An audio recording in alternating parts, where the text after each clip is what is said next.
questions about how just generally all of our board meetings and commission meetings are, how we're doing that. So I forgot to follow back up with you. Sorry, but yeah, I'll be reading it tonight. All right, thank you.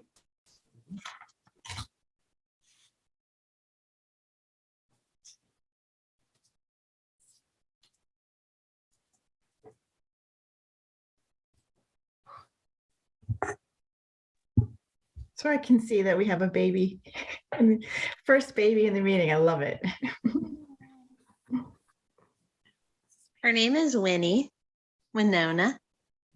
Say hi.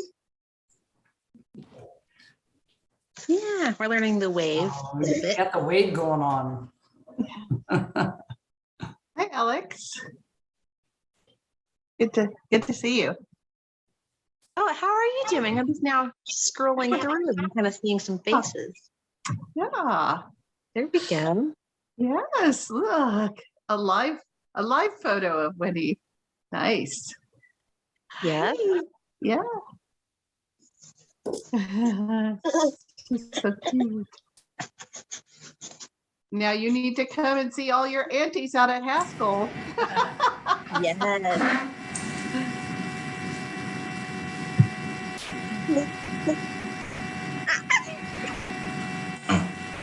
Hey, do we have everyone that we're expecting tonight? I know that board member Bickford is not going to be with us tonight. It looks like we have everyone else, so we can probably get started. Does that sound good? Sounds good to me. I think we're all ready to go here. All right. So I'm just click into my agenda here. All right. Well, welcome to the August CPRB meeting. Brandon, can you begin by reading our remote meeting statement? Yes. Okay, welcome to the meeting, everybody. I want to provide a few reminders to ensure that the provisions of the Kansas Open Meetings Act are met while we continue to follow these COVID-19 procedures. Board members and other meeting participants must state their names and titles each time they speak. Various members of city staff are present via Zoom and in-person attendance. We must also state our names and titles whenever we speak. All motions need to be stated clearly. After a motion is made and seconded, the chair will call on board members individually to provide their vote. The chair will then announce whether or not the motion carried, as well as a count of the vote. In the agenda for the meeting, provide instructions for how to submit public comment and how it will be handled in the meeting. We did receive, I believe we did receive some public correspondence this evening, and we do have members of the community in attendance as well here in person and on Zoom. When it is time for public comment, the chair will call for in-person comment for those without access to Zoom, and staff will direct them to the podium to speak. And then the chair will also call for public comment on Zoom. And at that time, any member attending can unmute and turn their camera on and speak. And so finally, I just want to remind everybody to please mute yourselves when you are not speaking to minimize interruptions or distractions with our Zoom meeting. Thank you. All right. Thank you, Brandon. So before we get started tonight, so tonight will be Assistant City Manager Brandon McGuire's last meeting with us. So going forward, Assistant City Manager Casey Toomey will be attending the CPRB meetings on behalf of the City Manager's Office. And we just want to take this opportunity to thank you, Brandon, for being a resource to us over the last 2 years and helping us to move forward towards ensuring that Lawrence is a safe and secure community for all. So thank you, Brandon. My pleasure. Thank you. Tonight's also going to be board member Marie Taylor's last meeting with us. And just wanted to take a moment and say, Marie, it's been a pleasure to serve with you. And our community's benefited from your wisdom, your insight, and your drive towards justice for everyone in our community. So thank you for your 2 years of service with us. Thank you. All right, so we have a lot on our agenda tonight. So let's be mindful of keeping our comments and questions as brief as possible so we're able to make it through everything in a timely manner. And with that, we'll go ahead and vote to approve the minutes from our July meeting. Do we have a motion to approve the minutes?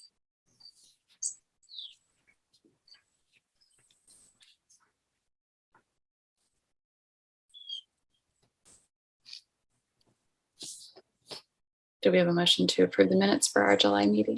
This is Marie Taylor. I make a motion to approve the minutes from the June 9th meeting. Oh, sorry. Am I misreading that? Did I say that? Oh, I think July 14th is what we're approving tonight. Is that correct? Do I have the, Yes, sorry. Marie Taylor, board member, motion to approve the minutes from the July 14th meeting. okay. Thank you, Board Member Taylor. Do we have a second for that motion? Board Member Littleton?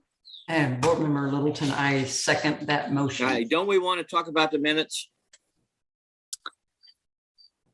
I apologize. I didn't, is it appropriate to receive public comment for the minutes? I don't recall doing that in the past. We can definitely receive your comments. Stephen? Thank you, Ms. Robinson. This is not an atypical moment. I've asked the same thing in city commission meetings, and I'm going to say the same thing here. I don't appreciate the way that minutes are taken with respect to audience participation or community input.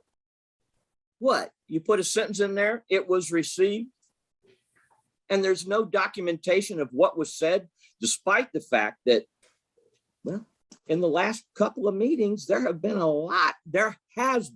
a lot of community input. The people who make all the money will say, oh, it's in the YouTube video. Big deal. That's my response. Thank you for recognizing it. I appreciate your time. Thank you, Stephen.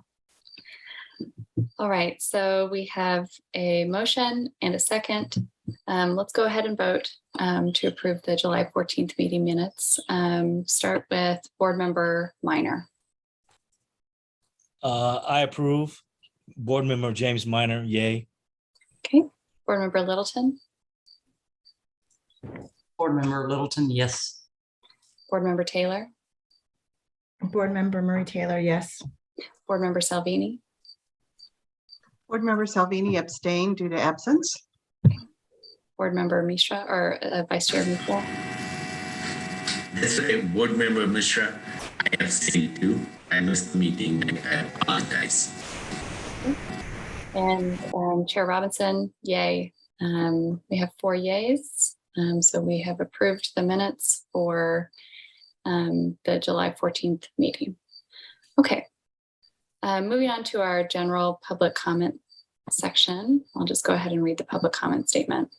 So the public is allowed to speak at public comment after first being recognized by the chair, except any complaints or comments regarding individually identifiable officers are not allowed. Rather, any such comments or complaints may be provided to the board in writing, and the board will forward such comment or complaint to the appropriate person within the Lawrence Police Department. The board may establish reasonable limitations on the allowable length of public comment. As a general practice, the board will not discuss or debate these items, nor will it make decisions on items presented during this time. So we do have some written public comment that was shared with us prior to the meeting from Stephen. Thank you for sharing that with us, Stephen. And oh, I got into the wrong screen. Do we have anyone there for in-person public comment? Yes, we do. Okay, and for our commenters tonight, I will be timing it just because we do have so many things on our agenda tonight. So we'll try to keep it to 3 minutes per person per comment, if you will. Thank you. Can y'all see that? That's Yes. my campaign slogan, and I'm going to be your next mayor. Because nobody else wants to take any action. In this July, we're talking about the minutes in the July meeting of the CPRB, you had an officer come in here and talk about implicit bias. About a week later, 9 days later, I catch that officer out on the street telling citizens that it's okay for private businesses to throw individuals out based on race and sexual identity. I hope all you guys realize, as a part of a racially motivated oversight review board, that that's not right. There's city code, there's federal law. And I'm going to go back to the previous month that we still don't have an answer on. How is it that threatening citizens to enforce compliance to illegal wishes is acceptable to this police department? How is that? Because federal law says it shouldn't happen. And just because there's a policy, no policy for it, we ignore that. And Mr. Mishra, and there was another person that asked for data. I think Mr. Minor asked for some data during the June meeting to the implicit bias. I sent an email to you guys. Your data was in that video. When you have an officer that basically denies understanding city code and the 1964 Civil Rights Act, you need no more data to know that there's a problem with bias. I'll go one step further with the bias is last week, there was a C-post review hearing to decertify an officer from this town. Okay, the police department doesn't realize that the citizens are able to investigate as well. I thank you for your testimony. I've listened to the whole thing and I summarized it all because there's some damning shit in there, guys. This department knew. They'd been told by the sheriff department that there was a problem. And this department acted like there wasn't a problem because they couldn't see it in their numbers. But the sheriff ended up making a complaint that motivated Brad Williams being gone. But they cover it up. And we came out in June of 2020 demanding that he be gone because we witnessed one of his last stops that you guys testified to, the stop at Tesla at 9th in Connecticut or 11th in Connecticut. That was in a hearing. We complained about it. And what happened? We were threatened with arrest for stalking, harassment, because we were there with a camera. LPD worked with Douglas County Sheriff Department to send deputies out there to trespass us from the LEC. Well, surprise, surprise, LPD. Douglas County Sheriff's Department decided to do the right thing and acknowledge that as a mistake.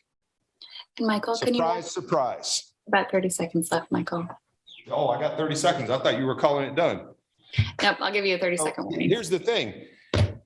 Douglas County Sheriff's Department can admit a mistake. And you know what I told Mr. Grims? I have no further interest in your department because accountability is in good hands. How about it, guys? Can we get some accountability so that I can say that about LPD?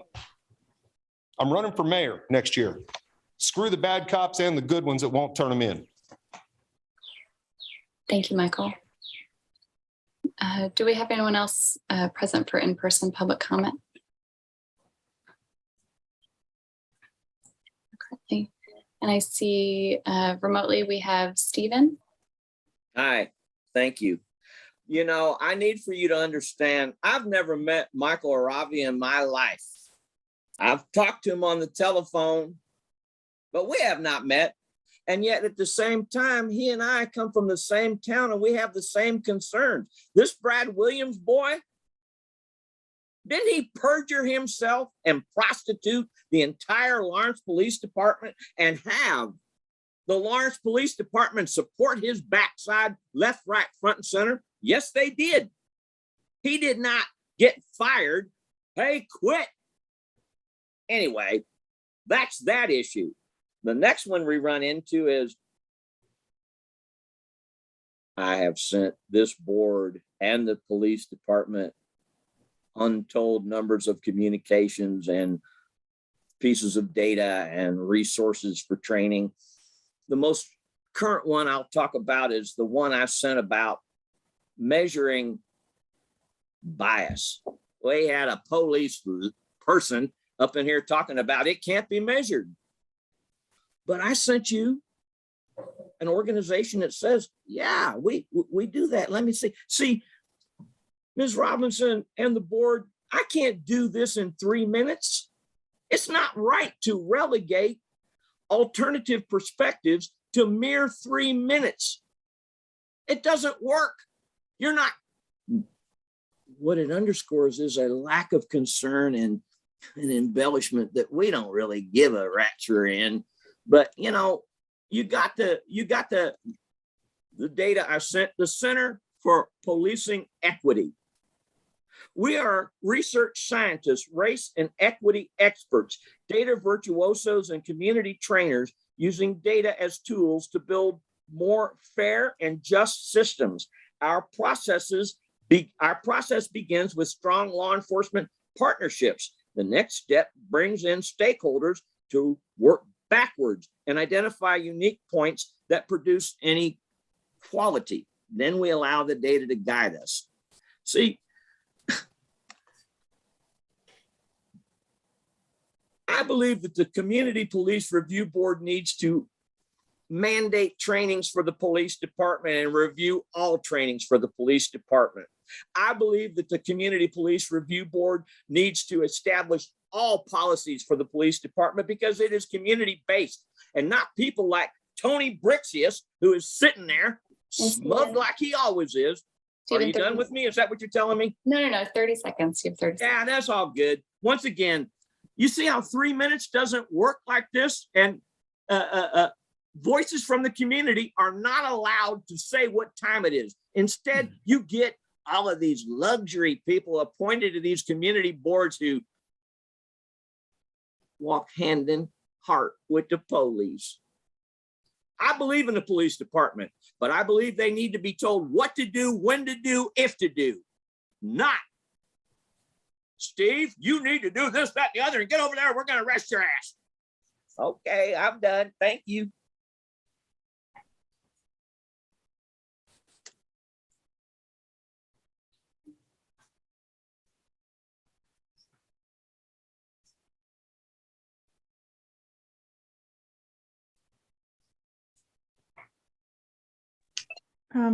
This is Board Member Marie Taylor. Vice Chair Mishra, you'll have to take over for a moment. Jenny's pouting now. I'm good to do that. Thank you, Marie, Board Member Marie Taylor. Any other public comments? I see a hand raised from Alex. Alex, you are recognized. Hello, I'm Alex Kerr, Chair of the Civic Engagement Commission. I just want to say, first off, Mr. McGuire and Ms. Taylor, thank you for your time on work with this board and working with this board. I have received some communications sent to me, and these communications that were basically saying that, why is this board taking a long time to get items done that this board has been working on for years? That's what it said. To those people that wrote to me, I gave them the bylaws and resolutions to this from this board. I know about the CPRB work group, which I believe is great, but I feel like the community needs to know why this board is taking a long time to get items done. I see this as a problem. I really do. Sorry, I lost where I'm at. And it's scary for me to advise this board without knowing that this board doesn't really, well, let me rephrase that.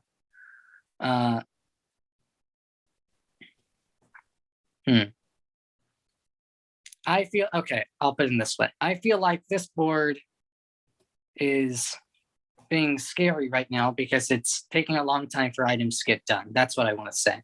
And I feel like this is a trust issue for the city of Lawrence, all their advisory boards and commissions, and this board.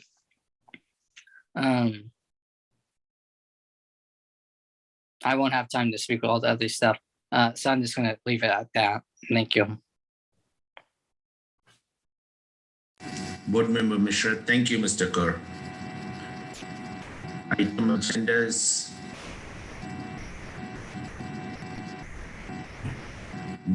Brandon, you have to help me to go to the next item agenda. I don't have that file open.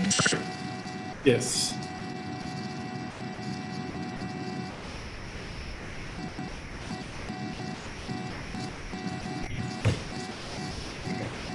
Guess he's getting directions from the powers that be, huh?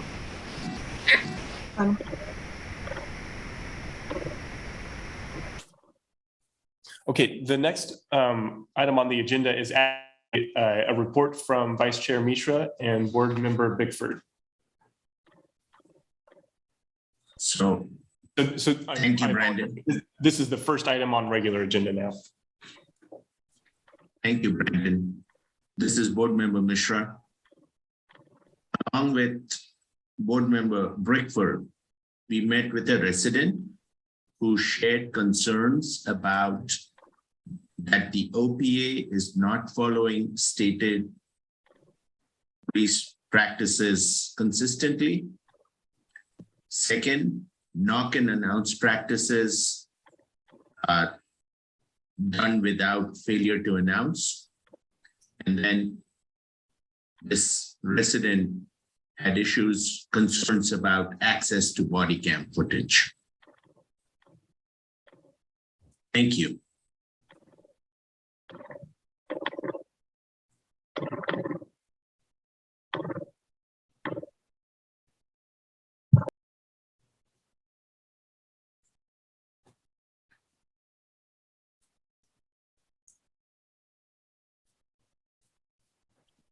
Board Member Marie Taylor, Board Member Mishra, was it a general concern, or were there specific complaints that then could have been forwarded on to the police department's accountability office? This is Board Member Mishra. This was general and specific too.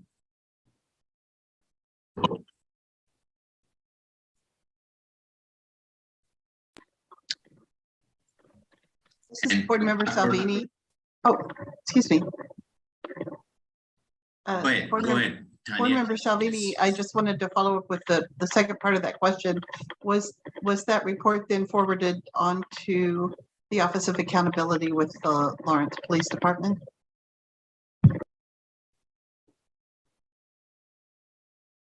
I think the police chief is aware of.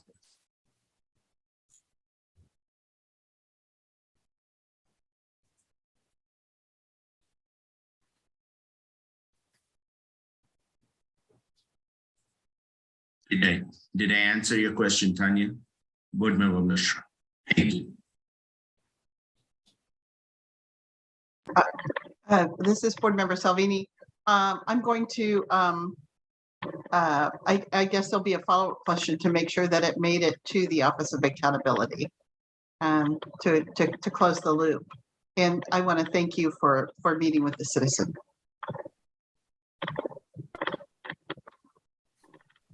You're welcome, Tanya. Thank you. No, it's Board Member Bickford also participated in that, and I wish she were here also. That's my view, and we did two people so that we brought different views, different understanding. What we heard, if it was different, but what I read out, both Board Member Bickford and I agree. That's a good summary of our discussion, and.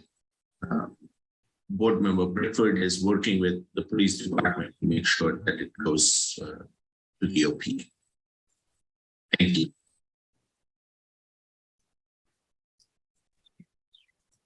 This is Chair Robinson. I apologize. My power went out, just a blip, and then had a hard time getting back online. Okay, do we feel like the discussion for our first agenda item is finished? Does anyone else have any questions or comments? Board Member Marie Taylor, I feel like we don't have enough information to have a full discussion on it without violating any kind of confidentiality that you may have promised to this individual not to reveal identifying information. But it's good to know that these concerns are on their way to their appropriate channel, at least for initial investigation. And then we can perhaps put it on another agenda item to make sure we have follow-up.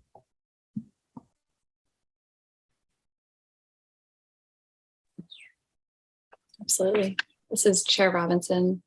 Any other, Sanjay, Vice Chair? Mary's, yes. So I think back to, this is Board Member Mishra, back to Board Member Taylor's comment, and maybe I misspoke earlier too, is I think we specifically asked the resident if they wanted to have a formal complaint.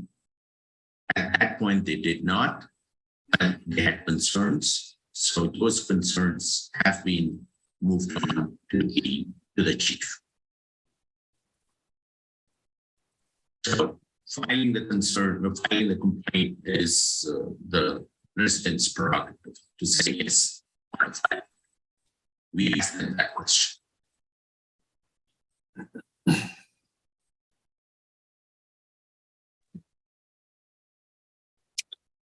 Thank you, Vice Chair Mishra. Okay, it looks like we have some remote public comment. I'm going to make space for in-person public comment as well. We can go ahead and start with Alex. Oh, sorry. I do not have comment. I forgot to lower my hand. Sorry about that. So No Chair comment. Robinson. That's all right. Thank you, Alex. We'll go ahead and move on to Stephen. I appreciate your time, Ms. Robinson, and that of the other members of the board. During the period of confusion, and sorry that your electricity went out, and how impressive you were able to get it on so correctly. Wow, we're in the first world, aren't we? I mean, you go 5 minutes without electricity, you go, what? I've lived in places where you go days without it. But in all frankness, I am forgetting what I was responding to. And it's sad that it comes to this, because I am compelled to be a reactionary. That is to say, I have to react by the remarks made during the course of this meeting, because I'm limited to 3 minutes of extemporaneous speech. That's not my idea of a dialogue between myself and my police department, because there is nobody there, evidently, that represents me and my way of thinking about it. And that is that I want a strong police review board that controls the show. You tell the police what to do. You tell the policies what to do. Okay, they can come in and help create it, but it doesn't seem like anything's going that way. And anyway, I will gather my thoughts more better as the meeting progresses, because there's some exciting stuff to talk about here shortly. And I've got some other things going on through emails, people sending me stuff saying, hey, what are these? I won't use the words that they use. Go ahead. Thank you for your time. Thank you, Stephen. Do we have any other remote or in-person public comment for this agenda item? Okay. I don't believe we need to vote on this agenda item, so we'll go ahead and move on.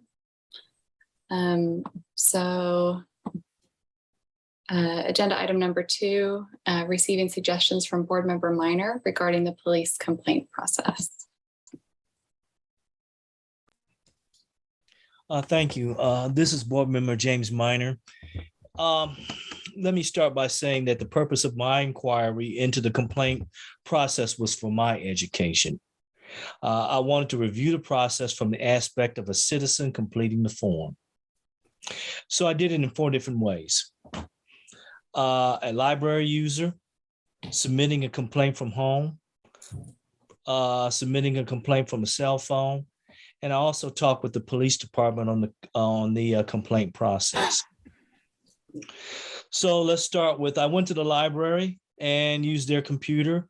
A person that uses the library to submit a complaint can Google Lawrence, Kansas police complaint form, and it's easy to pull up.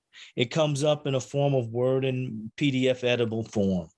If you use a library, though, you have to fill out the form. If you use a library, you have to fill out the form, print it out to sign it or not sign it, then scan it, copy it, paste it, or attach it in an email, then email it to the Office of Police Accountability. And that's a little bit of work, but a staff person at the library said is there to help.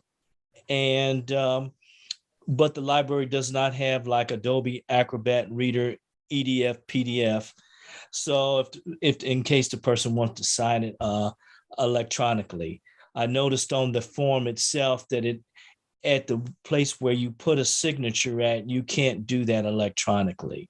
You have to scan it and do all that extra work, which is, I'll get to that in a little bit more detail later on. Now for a citizen at home with a printer and has Adobe Acrobat Reader, Editor, PDF, we'll have to submit it the same way as someone at the library because it has to be printed out, it has to be signed, it has to be done this, and there's a little bit of difficulty signing it electronically. For someone that wants to file a complaint using a cell phone, you have to put that on your cell phone, and you have to go through the process of copy, pasting, etc., and that makes it even more harder. But it's doable. I talked with the Lawrence Police Department about the complaint process to get their ideas on what can be improved and learned that most of the complaints are called in. Also, the citizen does not have to sign the form for it to be submitted and investigated. So that's a positive there. They said that they accept all complaints and they try to investigate all the complaints that are coming in. But unfortunately, sometimes they're anonymous. It's hard to track down those that are anonymous. It's really hard for some other things that come about for details and things of that nature. So what are my recommendations? First thing is when you look at the process of the submitting a complaint, the links in there are in the same font size as the other words in the paragraph. My recommendation is to make them a lot larger. So when you when you're reading the form or you're reading the process, it stands out real clear and you know, this is what I need to do to start the complaint, start to pull up the form. This will make it a lot easier and more visible. Number two, make the complaint form where it can be emailed to the relevant department by clicking somewhere on the form when completed, and it sends an email to the citizen, email to the OPA department or whatever relevant department there is. And it makes it a lot easier electronically. So you don't have to do the copy paste and all of that other work it takes to go about that. The benefit there is a form comes to the citizen in an email. A form goes, the completed form goes to the police department. So that's a plus there. The next thing is we should post a slide with all the options a citizen has that can file a complaint at the beginning and end of all our police review board meetings. So that when someone comes on and says, I have difficulties, how do I go about it? If they come to our meeting at the start of it, you can call it in, you can use your cell phone, you can use a computer. But one thing it helps is it drives a more formal complaint process. The next one is, after that is done and someone has submitted it, then email, mail, call back the citizen and let them know the complaint was received by the police department. That would be very helpful. Then there won't be the feeling that the police department, they won't know, or they'll feel the police department did not receive their email or their complaint, even if it's in a formal process, because someone called them back, if nothing else, just to say, we received your complaint and when this, and we're working on it, maybe not immediately, but we should be starting on it, as soon as possible. The last thing is improve the instructions on filling out the form. Put a little bit more wording in there and we can work on that if it's decided that the complaint form and the process needs to be reevaluated. It doesn't have to be done immediately, but we can work on better instructions for individuals that haven't done it, never done it, or for individuals that haven't done it in a long while. But the main thing is how to drive better communication within the complaint form and more detailed information, and provide the citizen with a feeling that their complaint was heard and that That's all I have. This is Board Member James Minor. This is Chair Robinson. Thank you so much for undertaking that and for sharing that information with us. I think that is really valuable. And it's my understanding, I think that the Community Police Oversight Work Group, I'm sure I'm getting that name wrong, is going to be kind of trying to streamline that process as well. And so this will be really invaluable feedback. I really like your idea of having a slide at the beginning and end of our meetings as well. Board member questions, comments? This is Board Member Salvini. Thank you so much. Really appreciate that. And I think that review it could be very valuable for that work group going forward to make sure the improvement of accessibility and reply, closing the loop can be very helpful. So thank you.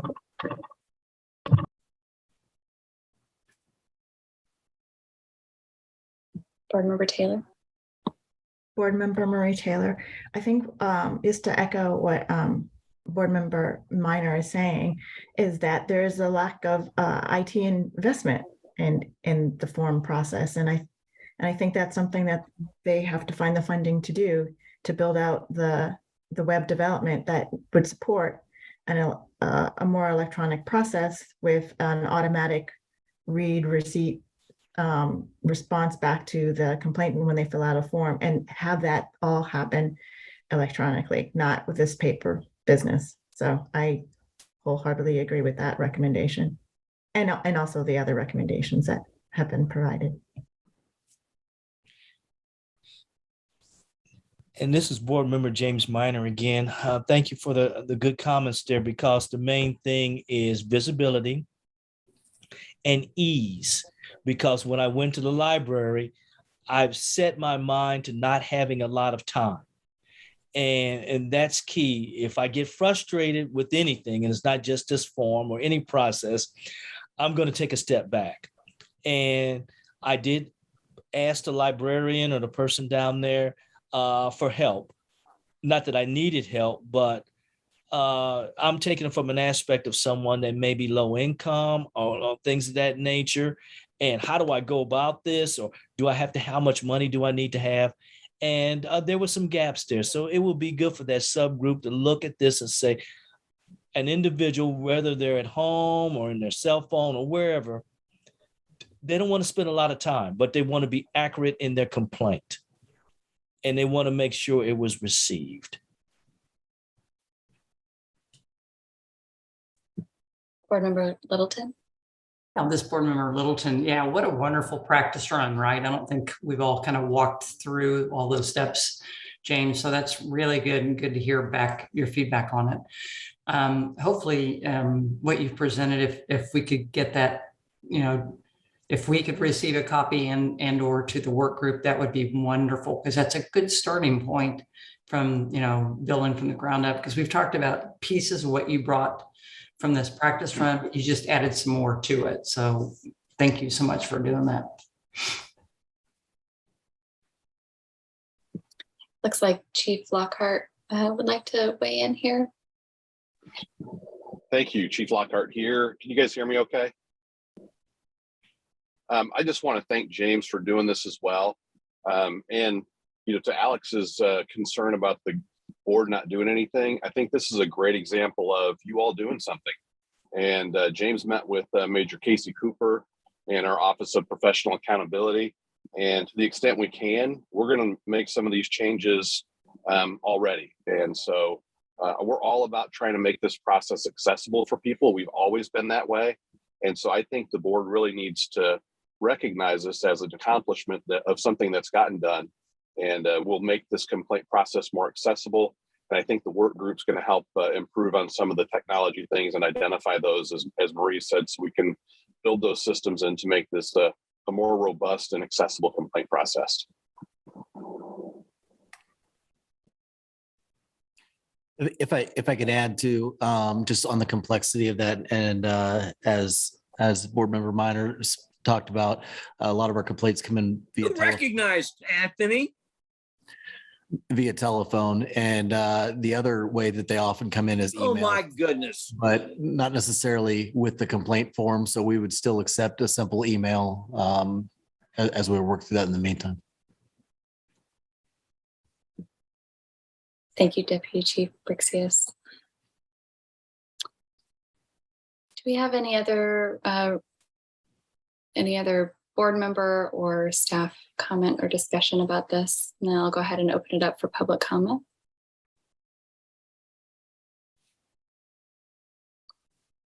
All right, we can go ahead and receive public comment. I see that Alex Carr's hand is raised. We can start with you, Alex. Thank you, board member Minor, for these suggestions about the complaint process. I really like that. I want to thank you for doing this. I feel like you made it understandable for me and other community members here. And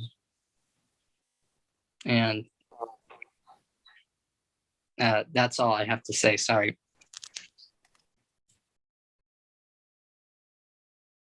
Thank you, Alex. We can go ahead and it looks like Stephen, your hand is raised. Thank you. I mean, we just witnessed another act of arrogance by the police department where Tony decides to start talking without recognition. I'm trying to play Joe Nice Guy. I guess I'm just a peon. I know that.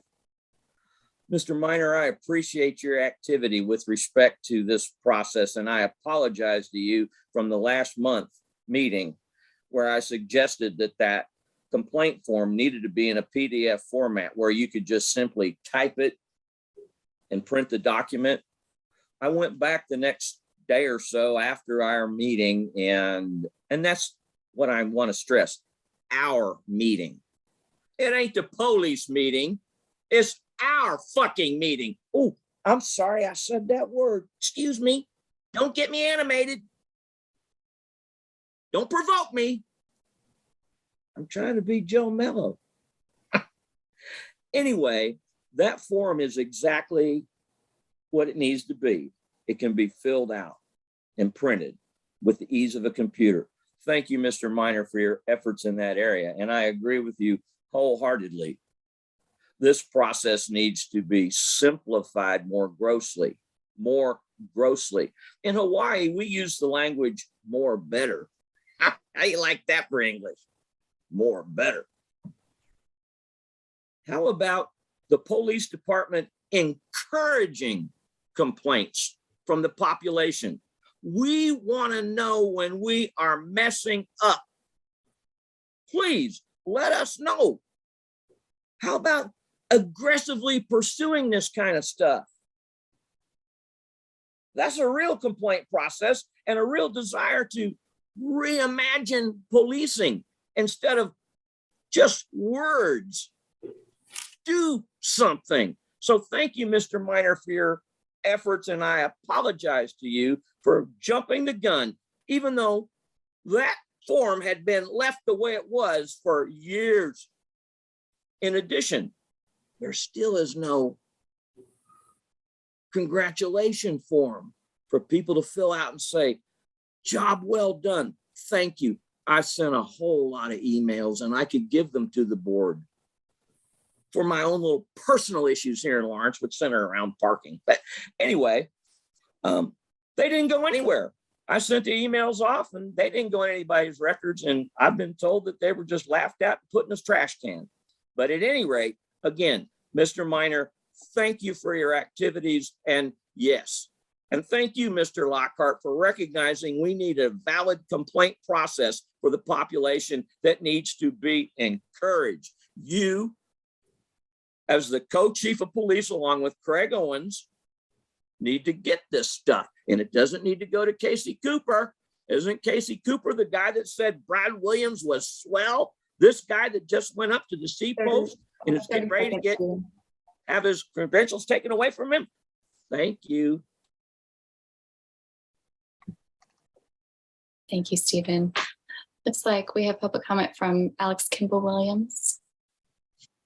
Hey, thanks. You may hear the baby, but I'm on the review board or the work group that's being referenced. And I just wanted to mention that I'm really excited. I've worked on complaint forms before, various forms of digital equity and research-based, how do you conduct outreach for a complaint process. And so I'm really excited to get a chance to look at that and look at the language being used. How are we referring to people? What is the turnaround being offered? The transparency process with, who's receiving the complaints? What is the framework for responding to those? All of those kinds of questions. So I'm really glad that I came tonight to be able to hear some more feedback. Thanks. Thank you, Alex. And thank you for being with us tonight. Do we have anyone else in person or remote for public comment? Okay, we'll go ahead and move on to our next agenda item. I'm sorry, Madam Chair. Yes, we do. Oh, I apologize. Sorry, couldn't see that. Was that Michael? Yeah. Okay, go ahead, Michael. Thank you. Just a couple quick things. I'm getting a little tired of Chief Lockhart talking about what we've always been when he's been here for about 6 months. Because he doesn't know what we've always been. Tony does. So does Mark. Because they've experienced it. And they know about it. But this idea that we've always been this great police force that Chief is trying to spread around, he's trying to make you guys feel good. And he said it when, well, looky there, you did something. Congratulations, board. You finally did something. But the problem is you had no impact on citizens and the complaint. You've still not reviewed a single complaint. Still. Even though you have a police officer that's about to be decertified because he was biased policing. Incredible, guys. But congratulations, because we're going to work on the form some more. It's not the forms. It's not the submission process. They just said that they take most of their complaints by phone. The complaints that I've tried to do by phone have been met with nothing short of obstinance. I've had sergeants tell me that I have to tell them what my complaint is before they'll tell me who the officer is. I spent all day trying to find out who was driving around in B1. Submitted an open records request to find out who was in B1 and got back no responsive documents. So how are we supposed to submit some request without the officer's name and just put a car number if there's no responsive documents to ever know who was driving that car number? Really? It's simple to see that they say there's no responsive documents. So how are they going to find out who the officer is that's driving a car number? So you want to make a change? We used to put out new officers when they were hitting the streets. There was a press release and pictures that went out and stuff. That doesn't happen anymore. How come? Why so secret? They don't want anybody to know who they are. So what we're going to start doing is I'm going to start producing the entire roster of this police department. Because I can get that information pretty easily. You don't want to give it out, but I can get it from the state. I've got several copies of it. That's how I knew Byrne was gone. I'm going to start producing it all because you guys want to be all secret, not tell us stuff and then hinder the complaint process that way. We can work on forms all we want, but it doesn't change the attitude in LPD. It doesn't change the mindset of the LPOA that they've got to prevent complaints from coming in to keep the officers out of trouble, because once the complaints start to stack up, then we have a problem. That's why Brad Williams lasted so long, because complaints just stacked up and kept getting ignored and exonerated, and he stayed forever. I'm done. Okay. Thank you. I'm trying to give everyone a 30-second warning. That's my timer. Okay, thank you, Michael. Do we have any other public comment for this agenda item? I do not see any, Madam Chair. Okay, we can go ahead and move on to our next agenda item. Receiving the monthly complaint report from Chief Lockhart, unless Deputy Chief Brixius will be presenting that. I will, thank you. So 2 complaints that have a disposition for July. The first one was received in July. Officers were dispatched to disturbance. One of the citizens involved in the disturbance later called and reported the officer was rude to them and during their interaction. The investigation found that the officer was not rude during the interaction. Additionally, the citizen's complaint appeared to be more of a civil issue that the officer was not able to effect. So the complaint is rudeness and it is exonerated. Second one is officers were dispatched to a civil standby. One of the citizens, involved later called and reported an officer was rude to them during an investigation or interaction. This investigation found that the officer was not rude during the interaction. And so the complaint is rudeness and it was exonerated. Those are the 2 that have dispositions. This is Chair Robinson. Thank you for sharing that, Deputy Chief Brixius. Board discussion. Board Member Littleton. This is Board Member Littleton. Just, I guess I would direct this maybe to Deputy Chief Brixius or to the chief, just to help understand, because I know what we get is what we see on the paper, right? But just to have some understanding of, in making some of this decision, are you looking at video or is it a word for word? I guess I'm looking for a little bit more to help us understand how this decision was made. Yeah, in both occasions, the officer's body cam video was present. And that is, I'm sorry, and that's audible as well, right? It is. There's a delay when you first turn it on of about 30 seconds because it goes backwards, but you're able to capture the interaction until they turn their body camera off at the conclusion of the event. Okay, yeah, that helps me. Thank you.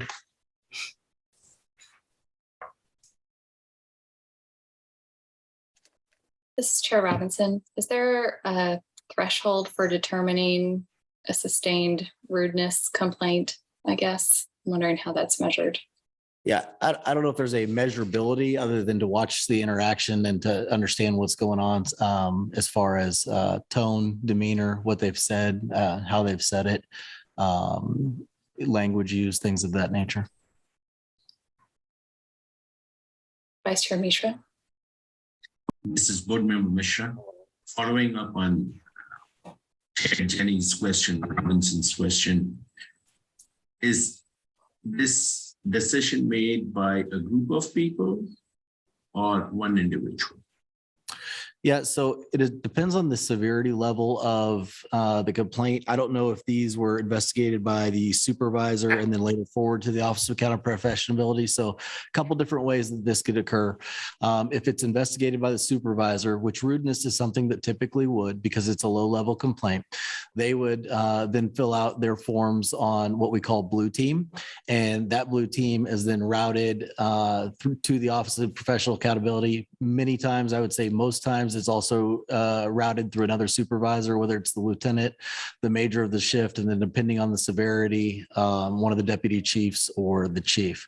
So that's a rudeness complaint, a simple complaint. And then the second way is if it's a larger Office of Professional Accountability complaint, meaning it's a severe policy violation, then once the Office of Professional Accountability completes that, then that individual, which would be Lieutenant Unruh, forwards it through his chain of command, which is Major Cooper, and then now to the deputy chief as well. So, and if it's more severe, it would also go to the chief. So everything gets multiple sets of eyes. Thank you. Anthony, you might talk a little bit about Blue Team a little bit more, and I know you've spoken about Blue Team to the Police Review Board, at least in the past, and how that may be helpful in tracking maybe repeated complaints of a similar nature and identifying trends. Yeah, so Blue Team is our system in which we put information into not only complaints, but also positive performance. So if someone sends an email and says that somebody did a good job, then that's somewhere that we would also put that, or if the supervisor Bullshit. said that someone had done something well, they may enter it there as well. So it also takes complaints, and it has early warning systems on things like use of force. So if use of force was used so many times within a period, or there's so many complaints, so it just kind of it has like a dashboard on the other side of it to tell us if there's something that we should check into, just based on the number of incidents that have occurred within a certain period of time.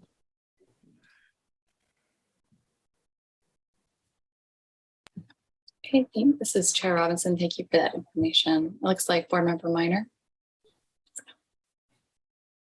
Yes, this is Board Member James Minor. The question is to Tony Brixis. I'm sorry, I forgot your title, your complete title. I guess it's Assistant Chief. My question is, okay, you have a person that filed a complaint. A determination was made. Was that citizen notified on that determination? Because in the procedure or the process, it says if that citizen does not like the decision made, they can do some additional actions or steps to let the police department know that they did not agree with the finding. So was that citizen notified of this determination? So I can't speak to these two individually, but what I can tell you is generally, if it was a low-level complaint, it would be the supervisor calling back. If it is a higher-level complaint, they would receive a letter of disposition. But in addition to that letter, typically the Office of Professional Accountability will call that citizen and talk to them about the complaint and why there was a disposition that there was.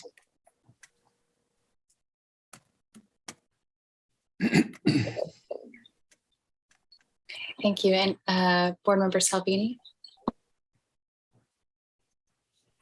Thank you, Board Member Salvini. A quick question, Deputy Chief, and that is, you mentioned when the complaint comes in, there is a review to determine whether it's low level, high level, where it is. Do you have a rubric that you use to determine what the severity level is? Like if it's this, then this, on a continuum, or how you chart or classify the level of the complaint that comes in? Is that done by, I'm asking about the process, and then I'm asking what that looks like when they come in. And then the second is to use a rubric to assure that determine what level that is, I guess. Yeah, so not necessarily like a rubric, like a point scoring rubric. Oftentimes, so some things are pretty simple. A rudeness complaint, most supervisors are going to know where that falls. A traffic complaint, most supervisors are going to know where that falls. And that would be with them. But they may go ahead and ask their lieutenant or their major what they want to do with it. Now, I would say this, if we have multiple instances of a rudeness complaint, then that may be something that is investigated by somebody higher than a supervisor. So we have repeated instances of a small or what would be considered a minor complaint, then that can accelerate the complaint to be a higher level complaint. Obviously, there's larger complaints that are obvious that where maybe a criminal law violation could have occurred, or something that we would know would be a substantial policy violation. Those are very clear cut that they're most likely going to OPA or a higher ranking individual within the department. There's a little bit of an intermediate range, and that is things that are not in the high level of seriousness and not low level. And mostly what occurs in that is the lieutenant or the sergeant or the major would then contact either the Office of Professional Accountability or another, depending on the rank, the major or the deputy chief, and sometimes even the chief, and explain to them the basis of the complaint, or at least what the complaint is, prior to interviewing the officer or getting all the information, and ask where we typically handle those. And so those could be things like it could possibly end up in a letter of discipline. And so if it could possibly end up in a letter of discipline, then some other things are triggered within our or our accountability system and our policy. And there's some things in there for the officer, like they might be able to have, if it's something higher than a letter of discipline, they might be able to have a person with them to witness the interview, things of those nature. So it becomes really clear as you get to the major things and the minor things, and the things in between are discussed with most of the times the sitting OPA person to know how we've been handling that type of complaint in the past. Thank you, Deputy Chief Brixius. Chief Lockhart. And I just want to add to what Anthony was saying and answer Tanya's question a little bit. The investigations are the same regardless of who does them. So it's not like you get a less investigation if a sergeant or lieutenant's handling it. It's more about resources available to conduct the investigation. So the two that you've got there are pretty easy for a patrol lieutenant to handle because you're looking at the video, you're maybe talking to the complainant.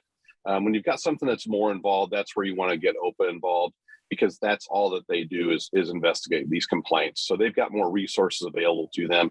So it's more of a resource thing than it is, is this high or low or where it falls? And I don't know that it's complicated enough to use something like a rubric.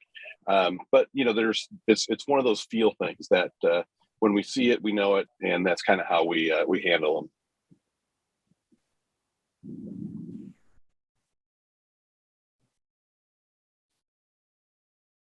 This is Chair Robinson. Board Member Taylor, did I see your hand? Board Member Marie Taylor, and my comments are not specifically about perhaps this complaint, but I do have concerns about a kind of see it when I know it kind of process. How we need to quantify, I mean, that's what I feel like is missing, is I need to see what exactly is the process, the steps, the protocol, so that it's not so subjective, and that there's a way to have some objective measures about what is entailed in a complaint process. And then, yes, some things you could scale them, like this requires this much research, or that must, this a higher level of research. But it's I think we just have to figure out a way to articulate what exactly is the thought process and analysis, so that there's some consistency. And then we can really say that it doesn't matter which officer is reviewing the complaint, they're all being reviewed the same. With due respect. Thank you. So if I may, a lot of that is outlined in the policy as far as the process. And so that's how you ensure that the investigation is done properly, is the process in which you use to do it. And then the report that is eventually reviewed either by the Office of Professional Accountability, or if it is done by the Office of Professional Accountability, then it would be myself who would review that eventually, or the chief. Madam Chair, if I may. I would also just say, Board Member Taylor, I think that's yet another really good piece of feedback in light of the upcoming work group that's going to collaborate on assessing and evaluating policies and procedures around the complaint process. So I think that's exactly those are the conversations we're looking forward to really digging in and doing some good work on.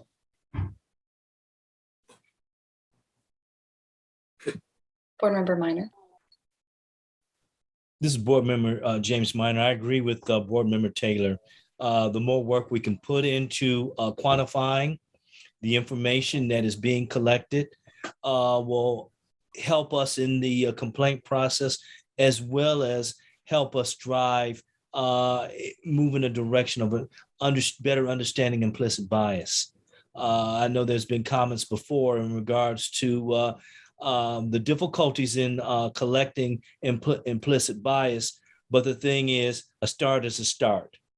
And that's what we have to do. We have to start somewhere. And if anybody's got a complaint or an issue with the way we're moving in that direction, at least we're making those steps forward.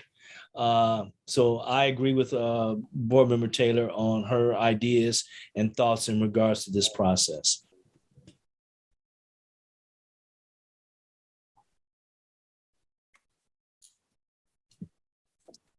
This is Chair Robinson. Any other board or staff discussion on this agenda item?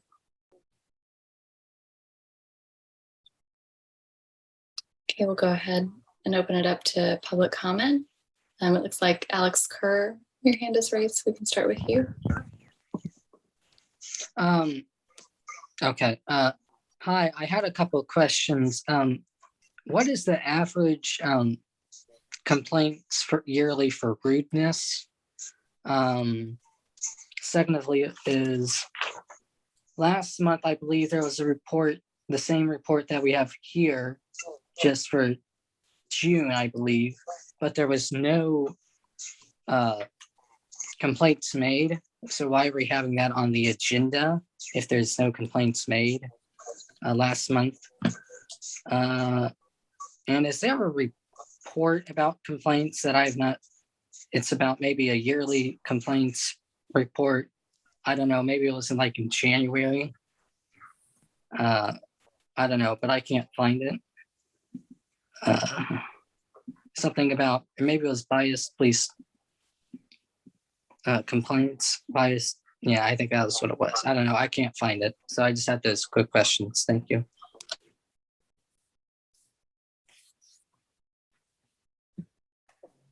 Thank you, Alex. We can go ahead and go to Stephen. Hi, in follow-up to Mr. Minor was talking about relative to the implicit bias matter, I've provided you an alternative from a highly reputable organization that measures and helps cities and towns. That's what we are. We're a town. We're not a fucking city. Measure implicit bias. And it's by an objective organization, but it's not part of the cop universe. Why don't operations like this get any consideration? And why doesn't this board give a rat's rear end about who the police go out and hire? For that matter, given that we have a new member from this board that is going to oversee the community review board that has not accomplished anything in 6 years since Marcus set this up. Nothing. In fact, it's gone nothing but downhill. Now the cops are telling you what to do. You got Brixius in here who didn't answer the question. When you asked him about this, they gave you a bunch of cops speak about this, that, and the other. You asked him a yes or a no question. It didn't come up yes or no. Well, maybe this, maybe that. This blue team, it's the software stuff that was purchased with town money, which I participated in terms of saying, are you sure you want to buy this? Anyway, the same group bought the brief cam software for facial recognition. The complaint process is all about encouraging people to complain. Having been in the world of public welfare, where one complaint came in after another, one after another, all day long, and they were handled and dealt with, many of them accurate. We don't encourage people to complain about the police. I'm sitting on 2 complaints from 2 years ago that I personally sent in, and were sent back to me saying, we're going to work on this. I'm still waiting to hear from them. Fortunately, they're nickels and dime problems, but they are a metaphor for the larger issue of the police department believes, go screw yourself. Now, Mr. Lockhart has inherited a problem. I want to believe that this guy is about trying to fix it in a certain way.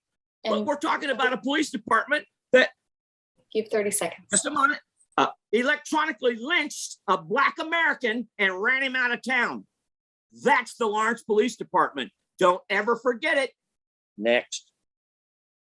Thank you. This is Chair Robinson. Thank you, Stephen. Do we have any other remote or in-person public comment? Looks like Michael.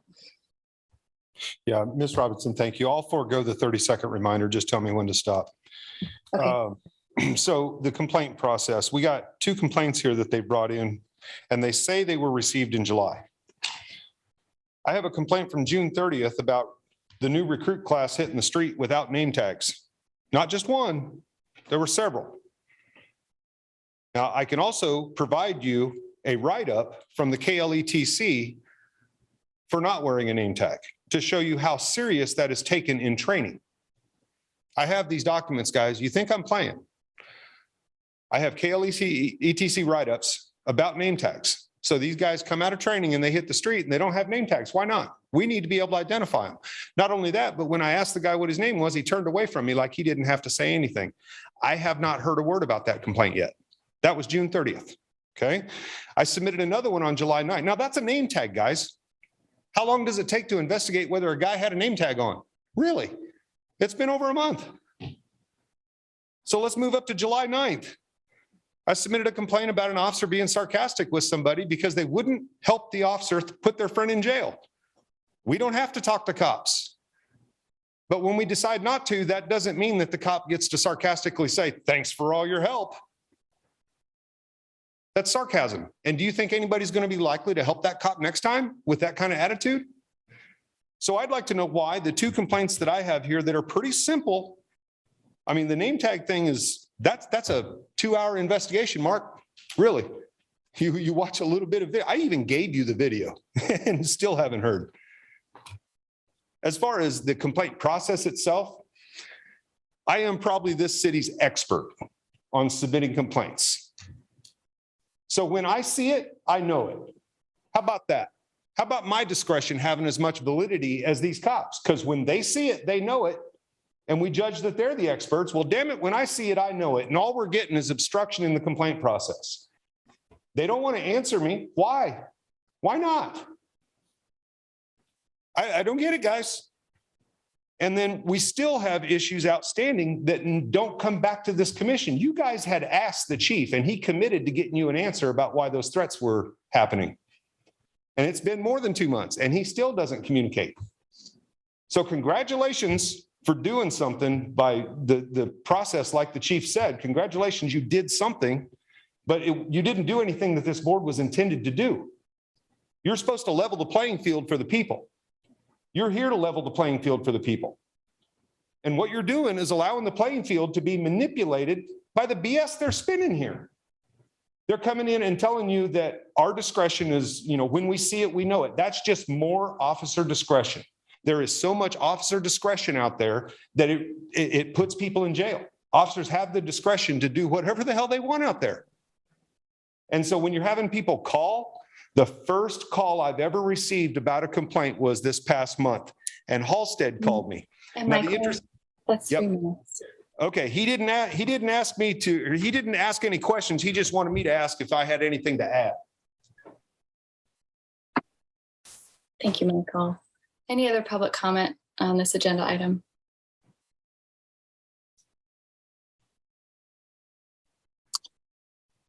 Board Member Taylor, did I see your hand raised? No, okay. We'll go ahead and move on to the next agenda item. So discussion of the board planning retreat.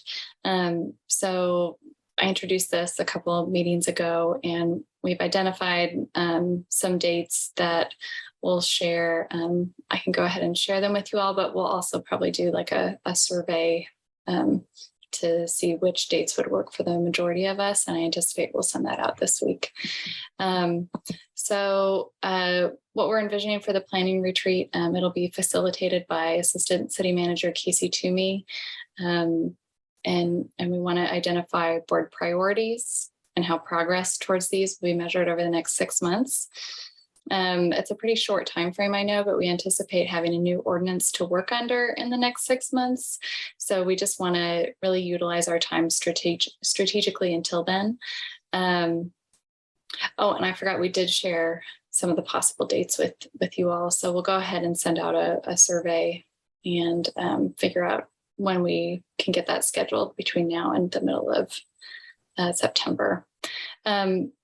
So I created a document for us to utilize in order to identify priorities and kind of see how they align with the city's strategic plan as well as our current ordinance. So I'm going to go ahead and I'm going to go ahead and share my screen and we can look over that.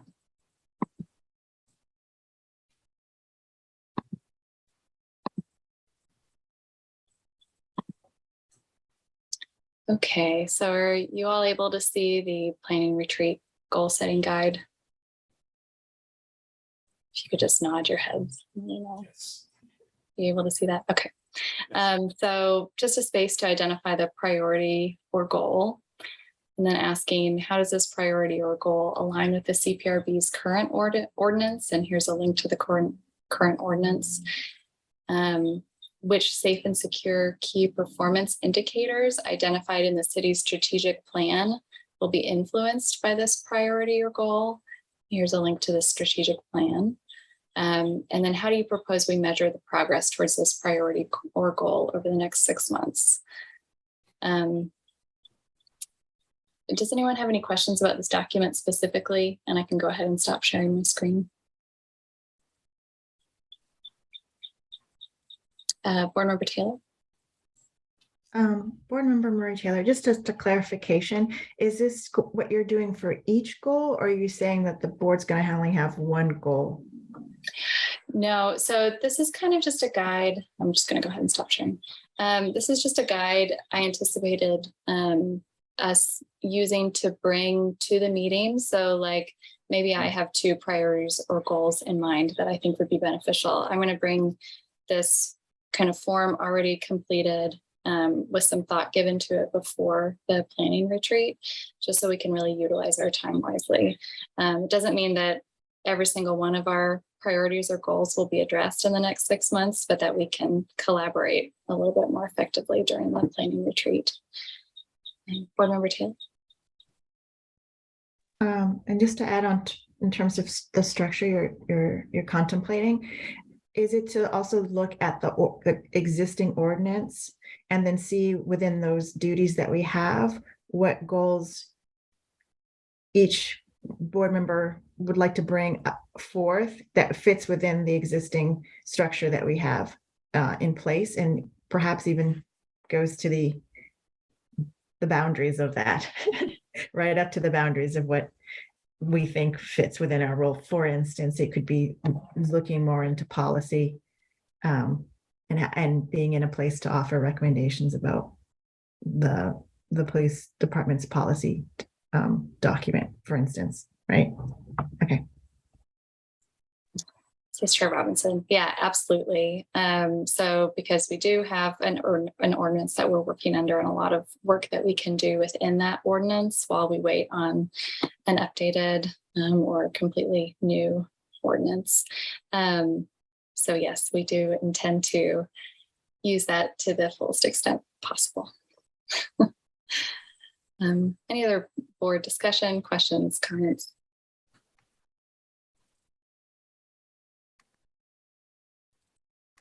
Okay, and Brandon, do you think it would be possible and to send out a survey? I can email you after this meeting with the dates, and we can kind of get a date picked out in the next few days.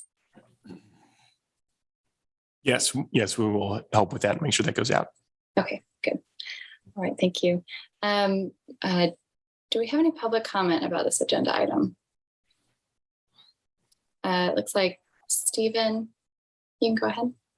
Yeah, I just want to, Ms. Robinson, I appreciate what you're doing there. I genuinely do.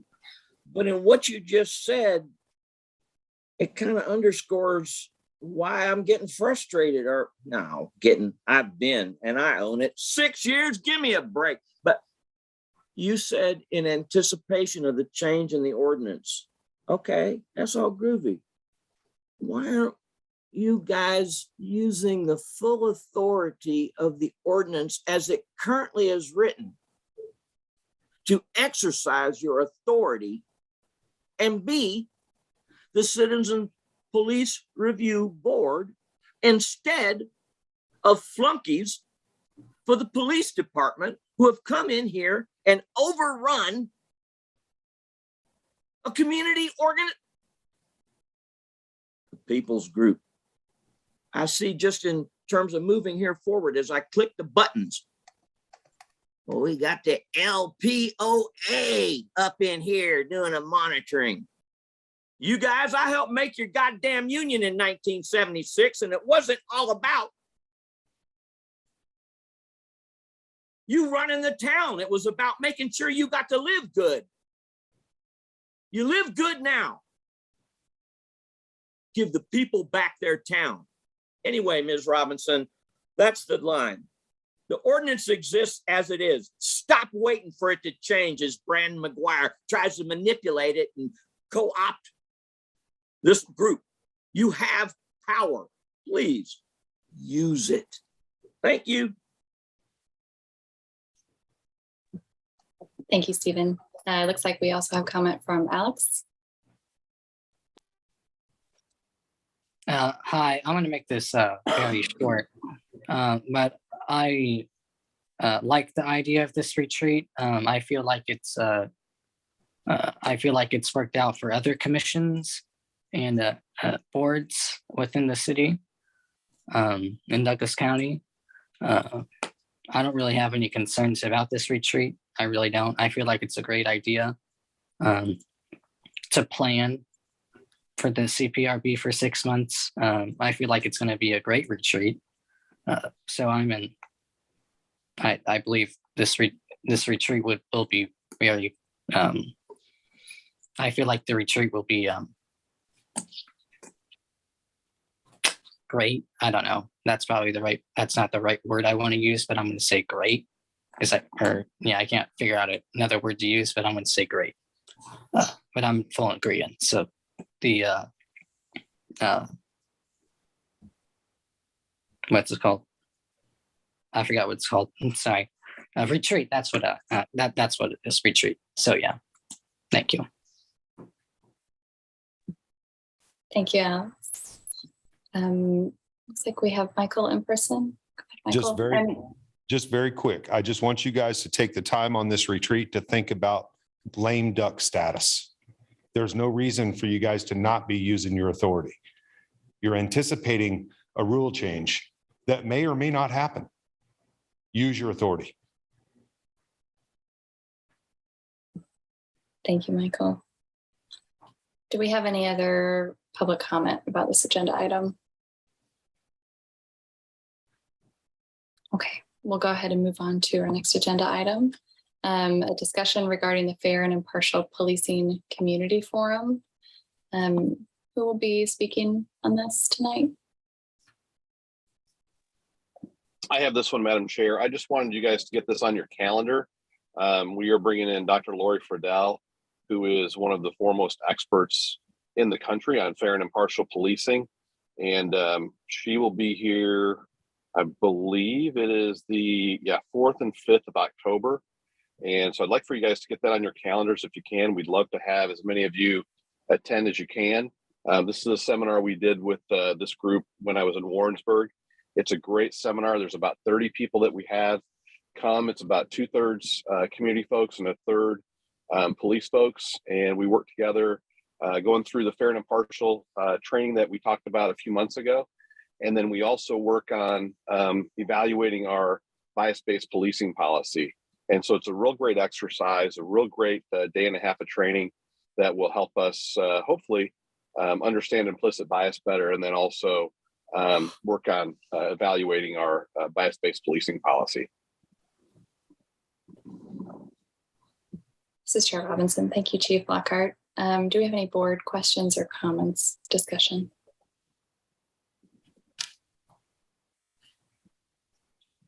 Board Member Littleton.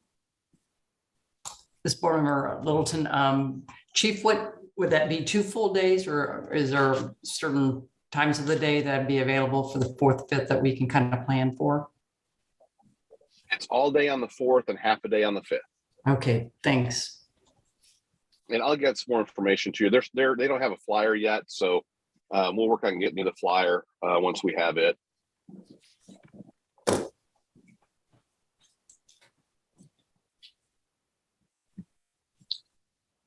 This is Chair Robinson. Any other board discussion? Okay, thank you for sharing that, Chief Lockhart. We'll go ahead and take public comment on this agenda item. I see Alex's hand up.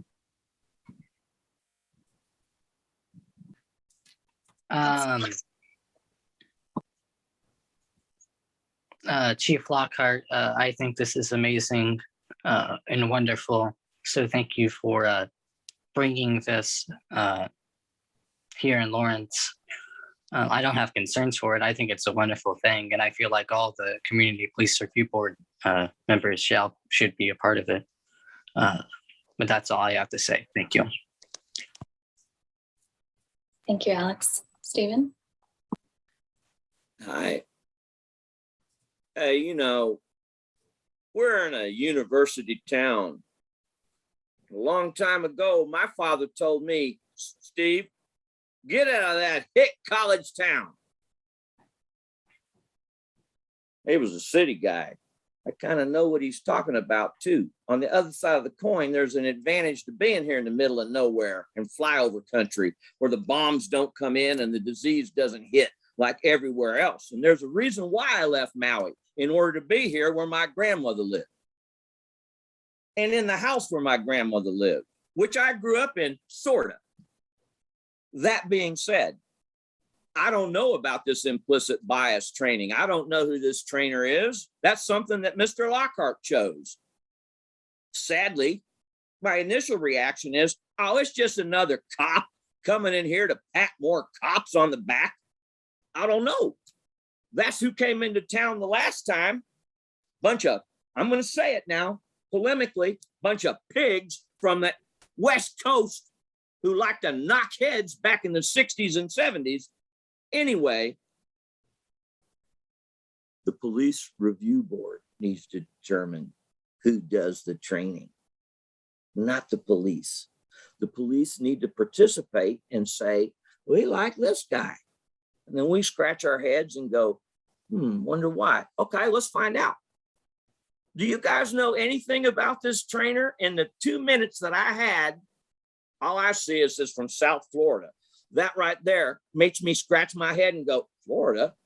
Isn't that the state where we got some problems here in these 50 United States of America, where there's a goddamn bigot getting ready to try to run for the president of the United States and take over the country and tell us what to do?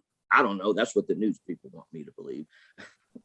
Anyway, hey, thank you, Mr. Lockhart, for bringing something in. But again, I want to point to, and I sent all of you a copy of it. Why aren't we using objective think tanks to bring in new ideas for reimagining policing? Mr. Lockhart says that repeatedly. I'm going to hold him to it. How can you reimagine stuff if you keep doing the same stuff over and over again, but just paint it? I don't know. We'll find out. Again, I'm asking each of you, while you're at your little retreat, can you scratch your heads and go, who's this trainer coming in here? Do we know anything about this person? Remember, this is the same police department that used David Grossman, a warrior who's never been in combat in his life, despite the fact that he presents himself as a combat warrior. No CIB, nothing. These police chose somebody that wants to kill people to train them. You're going to trust them to bring in somebody to talk about explicit, implicit bias? Just a question. I don't know. I'm an old man. Bye. That's time. Thank you, Stephen. Do we have any other public comment for this agenda item? Yeah, it would be nice if maybe we get the public comment before you guys have your discussion, because I would have really liked to have you ask the chief if this foremost expert is going to teach them how to compile data. I mean, board member Mishra and Minor both were looking for data. Tonia Salvino was looking for data. Is this foremost expert going to compile some data or teach you how? Now, he said that he brought him into Warrensburg. I've shared the Warrensburg data with you guys. I'd ask the chief when he brought that expert in, because you can look at the data yourselves and see that nothing really changed. The stop hit search rates weren't affected a whole lot. So where's the data? You guys need to ask the questions, because you asked for data last month or the month before, but now you have a chance. Here's this foremost expert in the country that should be able to teach them how to compile data, I would think. Thank you. Thank you, Michael. Right. Is that all the public comment we have for this agenda item? All right. Go ahead and move on to our next agenda item, receiving the City of Lawrence Police Department report to the Kansas Attorney General on racial and other bias-based policing. Thank you, Madam Chair. Deputy Chief Anthony Brixius. So each year we submit to the Kansas Attorney General's office their annual report on bias-based policing. And when I say year, it's actually from July 1st to June 30th. So that's the way the year runs for this particular report, as it also does with many of our training reports. That's just the way the state of Kansas does it. So each year we go through and complete, I believe it's like 6 questions, which you have attached to your form that answer those, the questions that they have. And then we would fill out any complaints of bias-based policing that we had. We did, in fact, have one complaint of bias-based policing this year. And you should have a copy, but I'll read it for those who don't have a copy at home or in the audience. So this is received in January of 2022. A citizen reported their family member had been stopped in reference to a shoplifting incident. The citizen said the description of the shoplifting suspect was white and their family member is black. The citizen said they believed this contact reeked of racism. The investigation found the family member had been stopped approximately 7 minutes after the call for service was aired and approximately 2 blocks from the location. The contact was at night and the family member was riding a bicycle from the area and wearing similar clothing to the suspect description. The officer had contact with the family member for approximately 2 minutes. Make sure I'm reading that right. Approximately 2 minutes, and appropriately realized they were not the suspect of the shoplifting. The contact was ended at that time. That complaint was exonerated.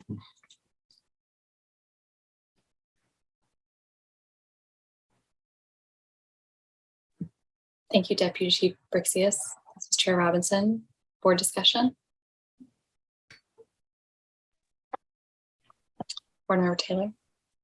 Board Member Marie Taylor, for that complaint summary that was just read, is that in the agenda packet or is that a one that we've received before and are being reminded of that detail? Lieutenant Adler is saying, yes, you've already received that complaint.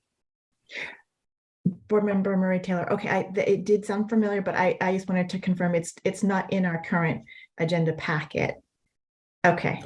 I apologize for that. It's just part of the report that we then submitted. Okay, thank you. And so then my comments about the report, and I've said this in prior reports, is when I understand that it's a pretty simple form that the Attorney General has given, so that's why it's so sparse. But I still think that for number 5, that we should pursue having a comprehensive plan for racial bias-based policing, or at least begin the process to investigate what is entailed by actually having such a plan. Board Member Littleton.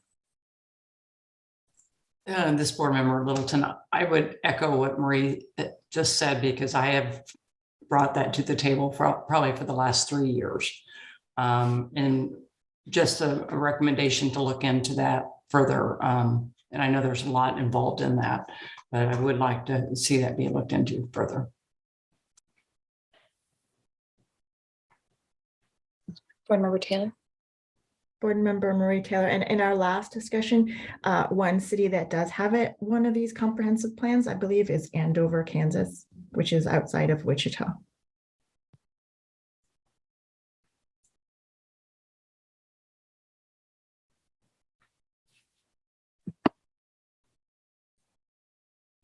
Board Member Taylor. Any other board discussion on this agenda item?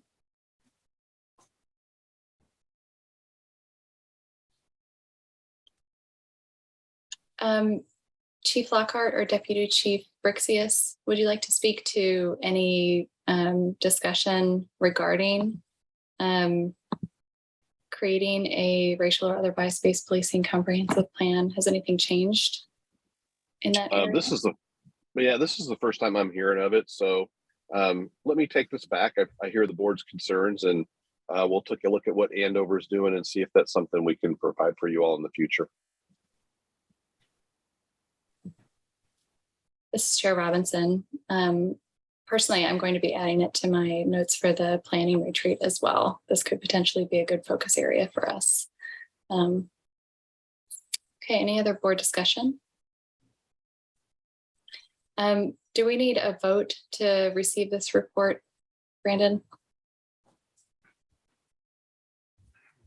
I don't believe you do. No, this is just a receive and file, so to speak, report. So, okay. All right, Board Member Taylor. Board Member Marie Taylor, in the minutes, would it be possible to attach that report that we've already received about that, the comments in that shoplifting incident, so that if someone's later on following along, they have a better reference than try to track that down? If that's possible to have that added to the minutes. we do take action item minutes, but I think it would be possible to go ahead and link to that previous agenda item. Yeah. So if I may also, the state statute correlated with what you're talking about, the comprehensive plan is 22-4611A. And so if you wanted to get more information on that, then you can do that. I think most of the information centers around data collection, which most of which is being done with our study through Douglas County.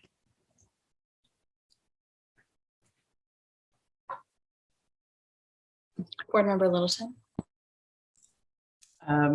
Board Member Littleton, this is kind of a good place I wanted to jump in and ask. And I asked this at the presentation last night at the library with Lisa Larson. But I was just curious if if I have the right terminology, the dashboard, I guess that's called the blue team. Is that correct? Yes. You're okay. You're talking about the internal dashboard? Yes. Yeah. I had asked her, I'm just curious if the data that's being collected through that PED car stop study, if it's being collected into the dashboard. It is not. I'm not sure. No, it is not. So the way that data is collected is the officer fills out a form at the conclusion of each stop or interaction. And then that data is collected, and then it was utilized by the social scientists to come up with their findings. So they're separate things. The blue team is a personnel type dashboard for us internally. And then the dashboard that I believe is being created for the data collection is separate, something that can be made more public. Okay, so there's something in the works completely separate then. I was going off your statement from the dashboard. So, but I don't know, Chief, maybe you know, but I know that here internally, I don't know about what the Douglas County is doing, but we're looking to put together through Microsoft BI a dashboard that we can retain that information. Yeah, Board Member Littleton, what we're looking at doing is providing aggregate data, because most of what was in the report was countywide data. So we want to provide aggregate data for Lawrence to our community. So we're going to work on that. And then we haven't received a final report yet. This is still draft. So once we get that final report, we're going to take a deep dive into all of the numbers and see what they tell us and find areas for improvement and work on ways that we can do that. Yeah, and where I was kind of, and I appreciate that, where I was kind of going with that, which I like the early detection system that's built into the dashboard. So I was just wondering if we could expound on that with this data as well. And I'm probably getting ahead of things now since this is so fresh to all the agencies. But yeah, and I think that's a good point. The issue here is, though, the early warning system has indicators in it. And I don't know that there's a way to dump all of this traffic stop data in there. But again, we don't have the data yet. We have it. We haven't. We're going to engage somebody to help us analyze further. So, I'm not saying we can't do it. It's just a matter of that system is designed for one thing, and I think we may be trying to fit something else into it. But we do have a way to analyze the data in a separate system. Does that make sense? Sure. Yeah. Yeah. I get it. Yeah. There's a lot So of. we're going to be doing further analysis on the data that's in this study. We haven't done it yet because, as I said, the study wasn't fine. We haven't gotten the final report from the study yet. So we're just because they finished their work doesn't mean ours is done. No, nope. I'm assuming that's going to just keep on going. So, but thank you for the feedback. You bet. Board Member Salvini. Board Member Salvini, just to clarify, so what Deputy Chief was saying was the information, the data was collected and then turned over to the researchers. So that same data will continue to be collected and then eventually the same data and capturing of that data and maybe more that's identified will be captured into the data system that you have. Yeah, and just to be clear, not the data system that we were talking about before with Blue Team, but creating a database through Microsoft BI and capturing that information. Yes. And so it'll be that same information. So you will start collecting some longitudinal consistent information. Yeah, I believe based on our conversation this morning, they may recommend additional changes to the way we collect data. One of the things that was asked is that we do it consistently with the remainder of the county. Obviously, there's competing interests based on what type of stops are more prevalent in the different agencies. So it would take some coming together between the different agencies and agreeing what type of data to collect so it's easy to compare to one another. But we all have a little bit different functions depending on the size of your jurisdiction, where your jurisdiction's at. So that'll be some work that's still got to be in progress.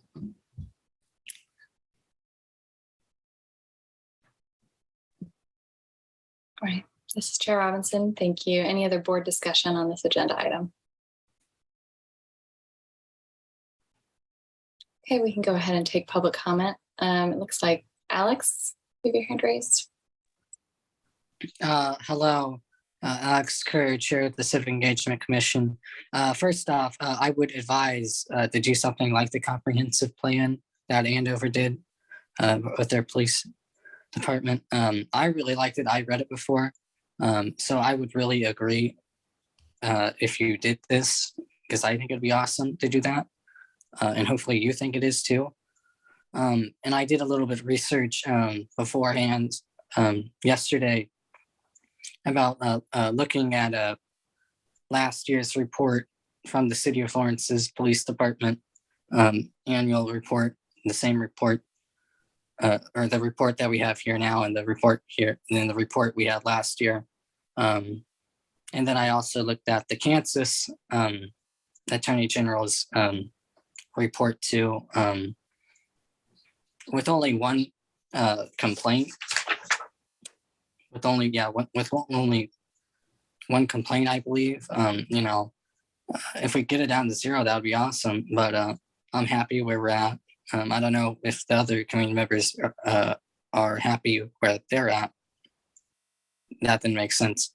But I don't know where the other community members are at tonight, where they're at. So I'm gonna leave it to them to talk about this more in detail. Thank you. Thank you, Alex. Do we have any other remote or in-person public comment? Like Michael? Yep, it took, looks like 6 days to exonerate somebody on a bias complaint. More than 30 days, 40 days now, and I still don't know about the name tag. What the hell, guys? 6 days for a bias complaint? And it takes you a month and a half to decide a name tag? Now, board, when you go to this retreat, I'm gonna give you another little term. It's the Commission on the Accreditation for Law Enforcement Agencies. It's called CALEA. I don't know how many of you guys are familiar with that, but one thing I can't understand being familiar with CALEA is why this department has taken a piecemeal approach to excellence. Why can't we just go straight for the CALEA certification? Ottawa, Kansas is CALEA certified. Do you guys know that? Ottawa, Kansas. Podunk, Ottawa, Kansas got a CALEA certification, right in line with the California Highway Patrol. But what's happening here, guys, board, pay attention. CALEA eliminates officer discretion in the process. What did you hear tonight? When we see it, we'll know it. Well, the officer gets to decide. The patrol supervisor decides whether he's going to pass it on up the chain. CALEA removes that. CALEA takes the discretion and the options out of it. Why can't we go that direction? Board, you're just a yes answer. If you look down on number 4, you're just a yes answer here. That's it. Thank you, Michael. Board member or Vice Chair Mishra, did I see your hand raised? Oh, you're muted. So this is Board Member Mishra, and I don't know if I speak for the police chief, but I think the body is going through first steps for CALEA certification. Chief or Deputy Chief? Yeah, so We are anybody- actually, oh, sorry. Go ahead, Anthony. I'll let you do it. So we've actually begun in this process before last budget year. So if you recall, in the last budget year, we hired a new analyst who's going to be the CALEA certification manager. We're planning on entering into that in September, I believe. We recently applied for a federal grant for that as well. So that's taken some time, and one of the pieces of work that analyst has done recently. So in the past, there's never been a Kansas certification, and within the last few months, that was developed by an individual who created the CALEA certification for Manhattan. It's has many or most of the same standards, but it's more applicable to Kansas. So next week on Tuesday, myself and about 5 other people are going to go through their training, their one-day training, to make a comparison to CALEA to see if CALEA is the right answer, if the Kansas is the right answer, or if both is the right answer.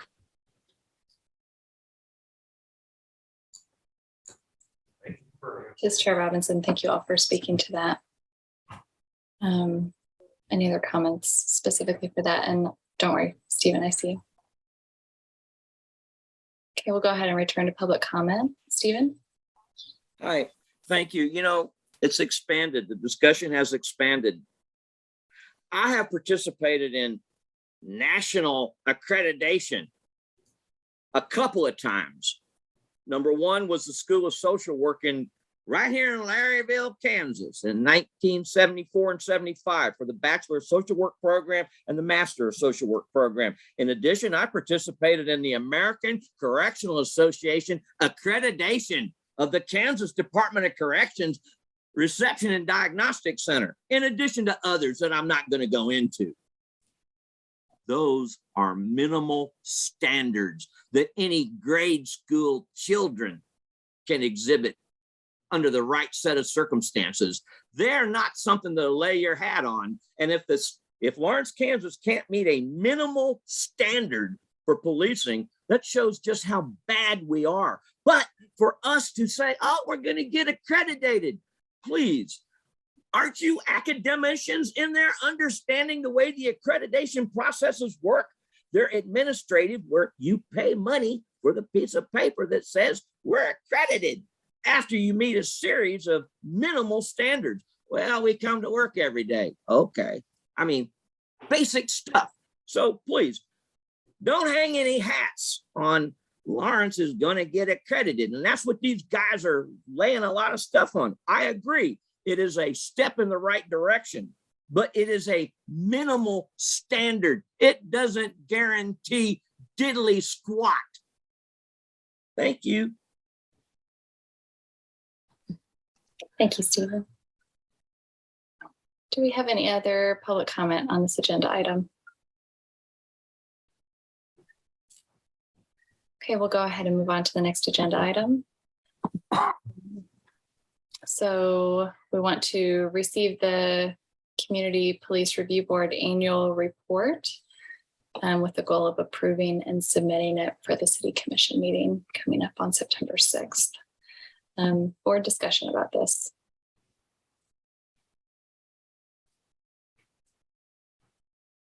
No board discussion. Okay, I'll go ahead and take public comment on this agenda item. We'll start with Alex Kerr. Thank you, Chair. I feel like the City Commission will not have any concerns about this report. I do not have any concerns about this report. I don't know what other community members have, if they have concerns about this report. I'm not prepared to speak on behalf of the people that are commenting that are, I would say, know this police department more than me. I'm only the engagement guy. I am only here to provide engagement to this board. And as I said, I believe last July or sometime, I still want to advise this board with engagement and give this board engagement as a professional and civic engagement. So yeah, I want to thank the board, the police department, Chief Lockhart, Deputy Chief Brixius, Mr. McGuire, Ms. Toomey, I believe I'm saying that right. I'm happy about this report. I think it's great. I feel like this board is in great hands. I really don't have concerns. I have one concern, but that's only because I feel like this board needs to get stuff done, which I guess you are getting things done, but it doesn't feel like it's getting done. Basically, that's what I have to say. Thank you. Thank you, Alex. Stephen? Hi. Let's see. There we go. Hey, am I the only one here that understands what a PowerPoint presentation is all about? Am I the only one that sat across board meetings and across governors' tables looking at PowerPoint presentations that were a mile wide but an inch deep and didn't answer questions or do anything? It's a slick report. Sadly, I mean, come on, you guys, you're going to put this on your resumes that you didn't do anything over the course of the last year. And that's what this report says. It's pretty sad that the Police Review Board, empowered to the extent that it has been, has failed to do anything. What? You sat on and interviewed, so you got to bring in Mr. Lockhart. Big deal. What happened to Burns before Mr. Lockhart? Will the same thing happen to him if he doesn't act right? I don't know. But the report doesn't show anything like that. Did you guys really produce this, or is this something that Brandon made? Because I see his name in there, who elevated from $70,000, $80,000 to $140,000 a year. He's supposed to be here serving me and the public, not himself and the town executive team and the town police department. You guys, the Police Review Board, were it, and you're giving away your power to these people on this next committee group. Incredible. We'll talk about that some more here later on. But yeah, okay, it's a report, right? And come on, man, are you guys proud of this? That you did nothing. I appreciate that you've spent your time being on here. I really do. But why haven't any of you grabbed the bull by the horns? I guess there's no problems here in Lawrence. We don't need to worry about bias-based policing, even though the police pull over black and colored people. People of color, can I say colored people? 2 and 3 times more than everybody else. Oh, that's just because. Et cetera, et cetera, et cetera. There's a reason for this Police Review Board, and we need one. This town needs one. Every town in America needs one to control the cabal of policing across America. It isn't just Lawrence.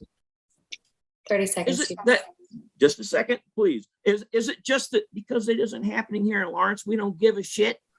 Okay, that's it. Thank you, Stephen. Do we have any in-person public comment? Yep. The one thing missing on this thing is we reviewed a complaint. Nothing. And the frustrating part about that is I came to you guys and tried to submit a bias-based complaint and it was refused. What the hell? What the hell? I tried to submit a bias-based complaint on the fact that they were biased against me just because I wanted accountability. What is bias, guys? They don't want my camera out there, so they're going to break their own rules and violate laws and violate federal law to go against it. And then you guys don't push back. Why didn't somebody say to the police, hey, what's going on? Why can't we do this? You have the authority to do that. Did anybody ask that question? Because nobody came back to me and said, well, this is not the right way to do this. Here's how the right way to do this is. That didn't happen. And right now we have an officer on the street that tried to defend Brad Williams, claiming you had a bias. But he's still out there patrolling. I'm kind of curious how, and that was his union buddy. There's your union aspect of this. The union pulls no punches to defend their officers. And they punch high, don't they, Mark? I couldn't believe that. Out of all the people at the police department, they accused him. I got a lot of audio recordings that you guys might like to hear. You guys really want to take some action and find out information and learn what's really going on? Drop me an email. I'll send them over to you. Wonderful. Any other public comment for this agenda item? Okay, should we vote to go ahead and approve and send this on? Or do we have further board discussion? Board Member Taylor. Board Member Murray Taylor, I want to thank everyone who's added public comment on this item. I think that board members, my fellow board members probably feel some frustration as well with how much we wish we could have accomplished this year. And the fact that one bullet item related to the draft ordinance took up so much of our time. And we feel like we accomplished that, and that took a lot of work that I do think was appreciated at some level, because it did lead to where we are now and going forward with the work group, which is a good outcome. So that didn't feel good at the moment when after we had turned in what we thought was a good draft. So I think that it doesn't, like, the report doesn't really capture the amount of hours and time and thought that went into just that one bullet item. So that's all I would like to say. Thanks.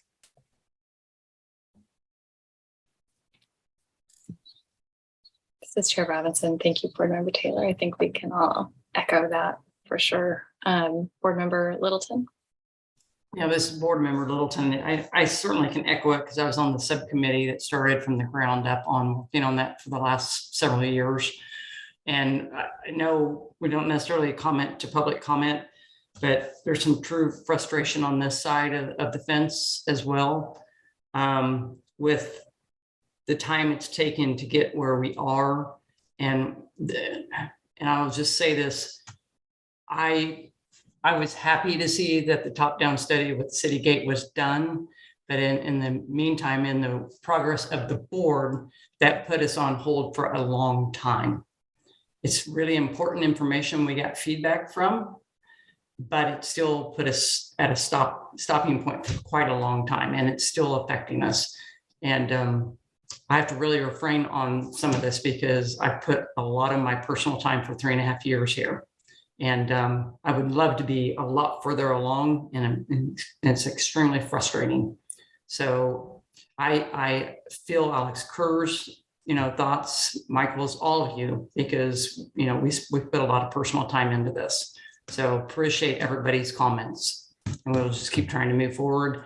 And hopefully with the work group, we can take that, and then we'll take the next thing, and we'll just keep and get the ball rolling, because that's what we need to do now. We have to keep moving and become effective and utilizing what we have in the ordinance as it stands and get moving on. So thank you all. Thank you, Board Member Littleton. Do I see any other hands for board members? I do want to say, I think that's part of the reason why we're doing this planning retreat, is to make sure the time that we're spent waiting for a new ordinance isn't wasted and is really targeted and utilized well. And we can see some some measurable steps forward, right, towards our community's concerns.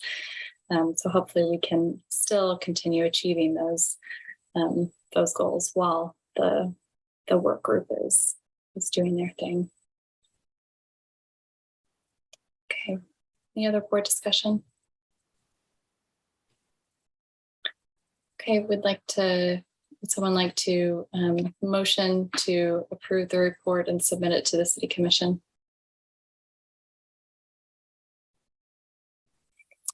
Vice Chair Mishra. Board Member Mishra, I move that we approve the report and move it to the City Commission.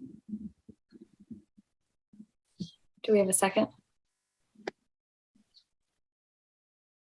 Board Member Littleton, Taylor, Littleton. Maria was fine. She can. Good. Well, this board member Littleton, I moved as well on Sanjay's motion there. I mean, to approve this. Okay, let's go ahead and vote to approve the CPRB annual report and submit it to the City Commission. Starting with Board Member Minor. Board Member Minor, aye. Board Member Salvini. Board Member Salvini, aye. Board Member Littleton. Board Member Littleton, aye. Board Member Taylor. Board Member Marie Taylor, aye. Board Member Mishra. Board Member Mishra, aye. Chair Robinson, aye. The ayes have it with 6 aye votes. We'll go ahead and approve and submit that to the City Commission. Okay, moving on to our next agenda item. And we're doing pretty well in time. So this is the last agenda item before we get into our executive session. So well done, everyone. So we're selecting 3 members from the CPRB to serve on the Community-Police Oversight Work Group. Brandon, did you receive any communication from Board Member Bickford about if she had any desire to serve on that work group since she's absent tonight? I did not. Okay. I'll go ahead and open it up to board members to express interest in serving on the work group.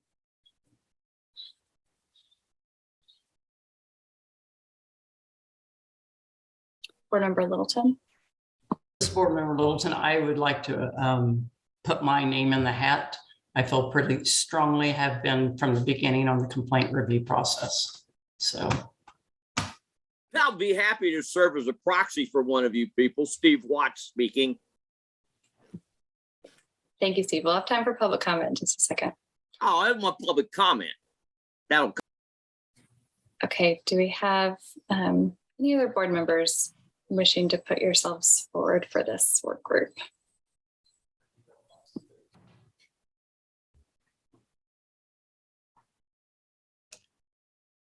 This is Board Member Minor. I'd like to be considered for the work group as well. Right. Thank you, Board Member Minor. Any other board members wishing to put themselves forward for this? And I'm not going to step forward for this at this time. I just don't have capacity at this moment.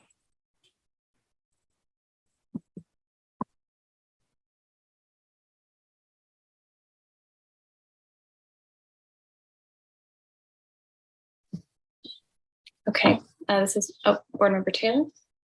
This is Board Member Marie Taylor. I just have an idea that perhaps one of the other, this is my last meeting for the board, so I will not be able to serve on this work group, but maybe have one of the other 2 members agree to fill the slot, but have Bickford be an alternate in case that she wanted to have been selected.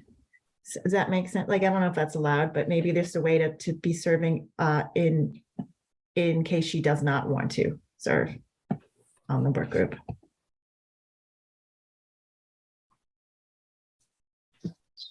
This Chair Robinson. Yeah, definitely. I don't want to volunteer anyone, and I guess if there are only 2 people tonight that are enthusiastically interested in serving on the oversight work group, that we shouldn't try to arm wrestle anyone else into it. Board Member Taylor. Board Member Marie Taylor, another idea is to leave that one slot vacant to the next meeting, or when there is the successor to my slot on the board is also, then that'd be perhaps Bickford and a new member would have the opportunity to join on that work group too. So that's another idea. Yeah, that's a good idea, Marie. Board Member Littleton. Yeah, this Board Member Littleton, do we have maybe, are we getting closer to a time frame of when this may come into fruition as far as the work group? I can speak to that, Madam Chair. So the City Commission has appointed their 5 nominees as of this last Tuesday. A very strong list of nominees. So this is the last step in forming the work group. We have a facilitator who's getting ready to go. And I think the work group will the facilitator will start meeting with each individual member of the work group first to get an idea of sort of hopes, concerns, goals, that sort of thing, and just kind of develop sort of a collective understanding of where the group is starting from. And so those meetings we would anticipate them to start happening end of August, beginning of September timeframe. Need to firm up the timeline of exactly when the facilitator can begin the project. So don't hold me accountable for that for a specific date, but we hope right around that time frame. And then shortly after each of those individual meetings are completed, the work group would start meeting. I would anticipate somewhere between 5 to 7 meetings total, and we'll definitely want to work with the volunteer work group members to find times that tend to work, are mutually available, and so very well could be evening or weekend meetings, kind of just depending on the personal schedules of the group. But we want to make sure that we are sensitive to the different demands that our volunteers in this work group are going to have on their time. So really hoping to complete this within about a 4-month time frame. This is Chair Robinson. So, Board Member Littleton. Sorry, this Board Member Littleton. Brandon, thank you so much. This is exciting news that we're getting that big step closer. So thank you for sharing that. Yeah, we share your enthusiasm, definitely. All right, this is Chair Robinson. Board Member Salvini. Board Member Salvini, if the slot needs to be filled, I'm willing to do that. And on the basis that Ms. Taylor mentioned earlier, that if in fact there is another member that's interested where we can make the change, I'm willing to do that. Board Member Littleton. This Board Member Littleton, did we talk about having an alternate? Or is that what Marie's talking about in case one of us is out? Or do we want to do that? Robinson, I believe we discussed it, but decided that the members would really need to be involved in the whole process as much as possible, instead of kind of jumping in and filling in. Yeah, I just had concerns if I know I have a couple of travels coming up, so I'm not sure, where that's going to land as far as timeframes. So just something like that. Board Member Taylor. Board Member Marie Taylor, maybe Brandon, you could explain a bit more about whether these will be virtual or in person, so that might create some more flexibility for people on the work schedule. Yes, happy to. Thank you. We would strongly encourage the work group to meet in person. I think relationship building is part of the collaborative process, but obviously acknowledging that COVID is still very present among us, and everybody has their own personal lives and all that comes with that to attend to. I think a virtual option is very reasonable. Just, with the understanding that if possible, attending in person would be ideal. This is a board member minor, and I think that virtual option needs to be a must because of my time frame as well, and the ability to make sure that the group stays focused.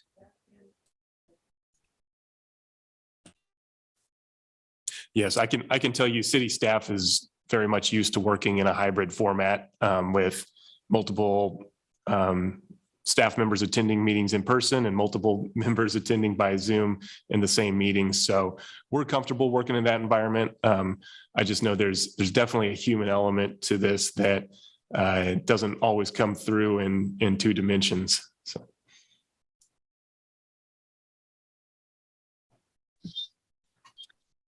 This is Chair Robinson. So is this something that we really need to solidify tonight rather than leaving it open-ended to receive feedback from Board Member Bickford? That's kind of the understanding that I'm getting. Brandon. I can maybe offer some advice to a motion could be to appoint board members Littleton, Minor, and Salvini. And if one of those members would like to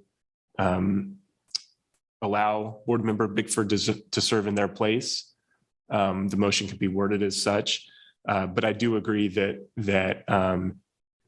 the consistency and being able to attend all of the meetings, or at least as many of the meetings as possible, as opposed to having a substitute for just one out of potentially 7 meetings.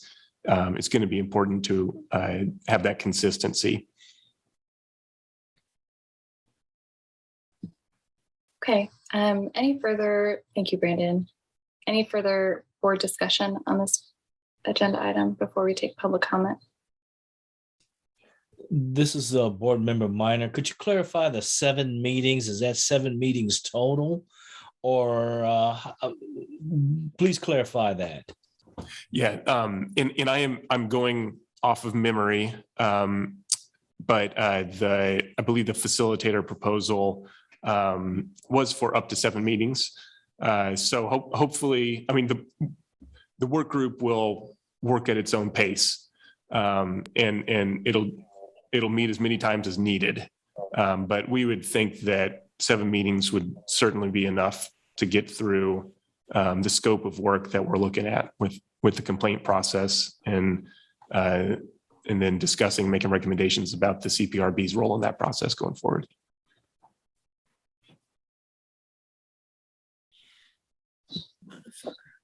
This is Chair Robinson. Any further board discussion? And thank you for clarifying that, Brandon, and board member Minor. Okay, we'll go ahead and take public comment. Let's start with Stephen. Hi. What's the name of the facilitator? Why is McGuire keeping it secret? I'll wait a second while you get the name, please.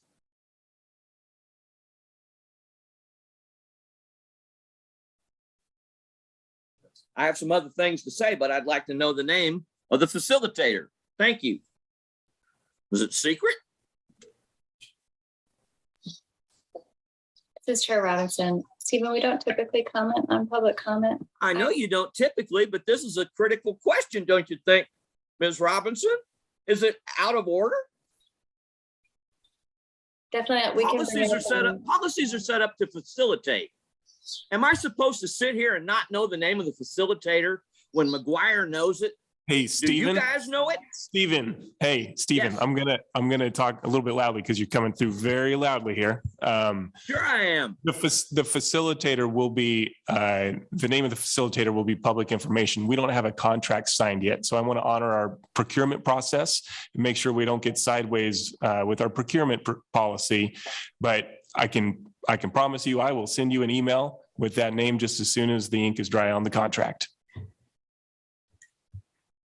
Thank you. Nothing to hide. That wasn't hard, was it? No, it was Moving not hard. forward. There's nothing to hide about it, Stephen. Okay. Then why do you walk around it? I didn't walk around it. Comments are supposed to be. I'm sorry. It's okay, Brandon. I'm not trying to put you on the spot. Stephen, comments are supposed to be directed to the chair and the board. You don't tell me what to do in a comment, sir. That's the board's. There we go, Ms. Robinson. There's a prime example of the problems associated with these meetings. You get some yin yang who works for the town and is in league with the police who doesn't really believe in this process. That's why after over a long time, nothing is accomplished. Nothing has been accomplished. Nothing.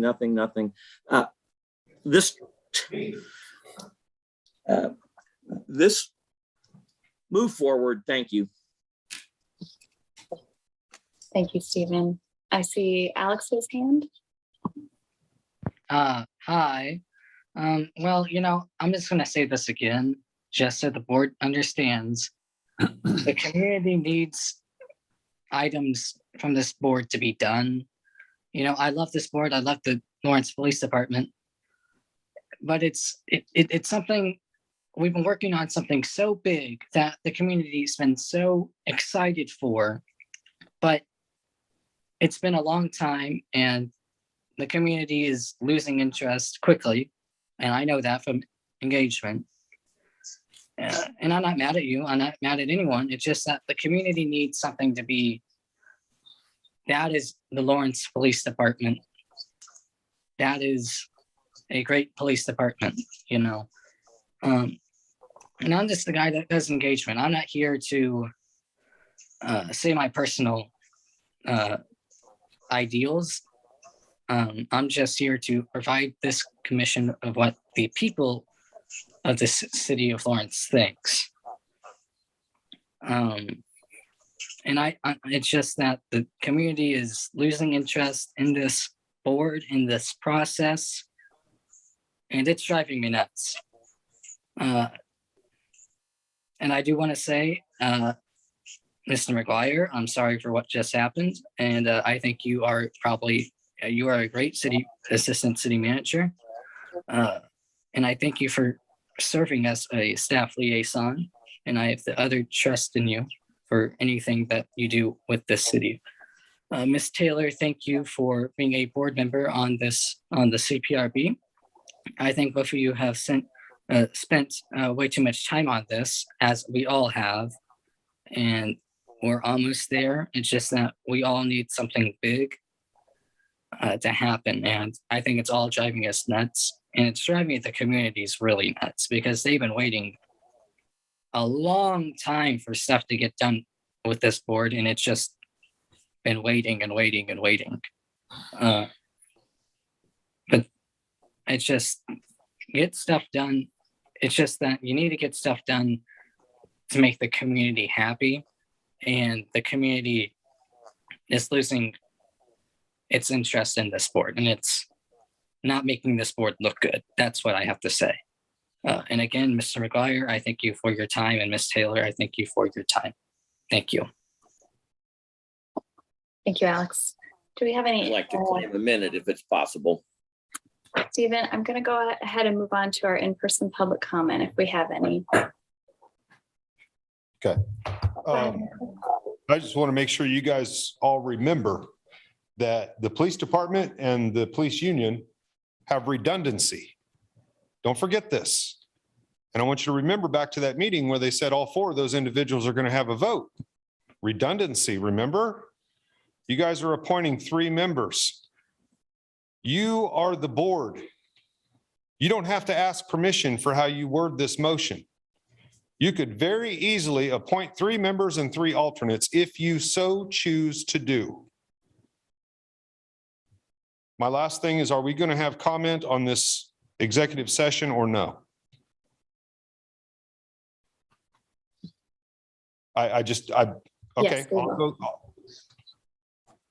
Actually, I'm just going to go ahead and get out of here. But this executive session that you guys are about to go into, if you guys are trying to make the public a threat to you, like many of other boards have done around this town, that is a mistake.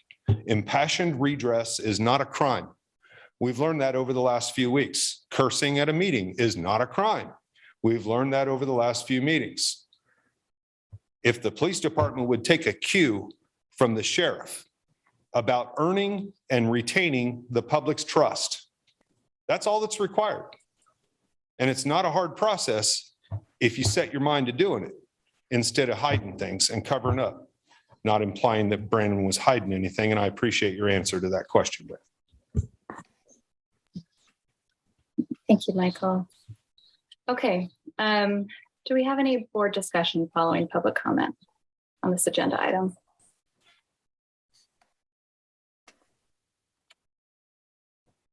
Board Member Littleton. This board member Littleton, I do want to kind of take a step back on the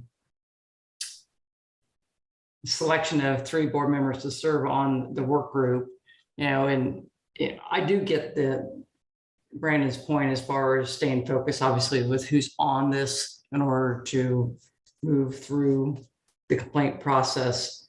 But we can make that call here. We can have all the alternatives we want, whether we utilize them or not, but we can certainly word it that way to have those available so we don't leave that option out. And once again, maybe we don't use it, maybe we do, but we would have that option. So that's something I think is food for thought. So we're not minimizing with just 3 of us. Just my thoughts as well.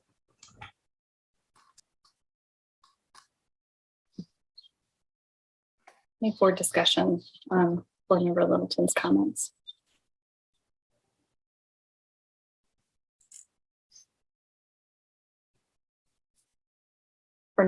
Vice Chair Mishra. Board Member Mishra, I think what Board Member Little said is very reasonable. So we can say these 3 are the members and the other 3 are alternates. So at the end of the day, when you have a chance to vote, somebody is there present.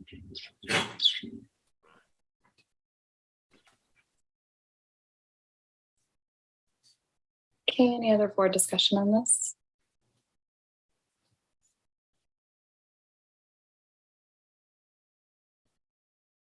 Okay, any city staff feedback on this option?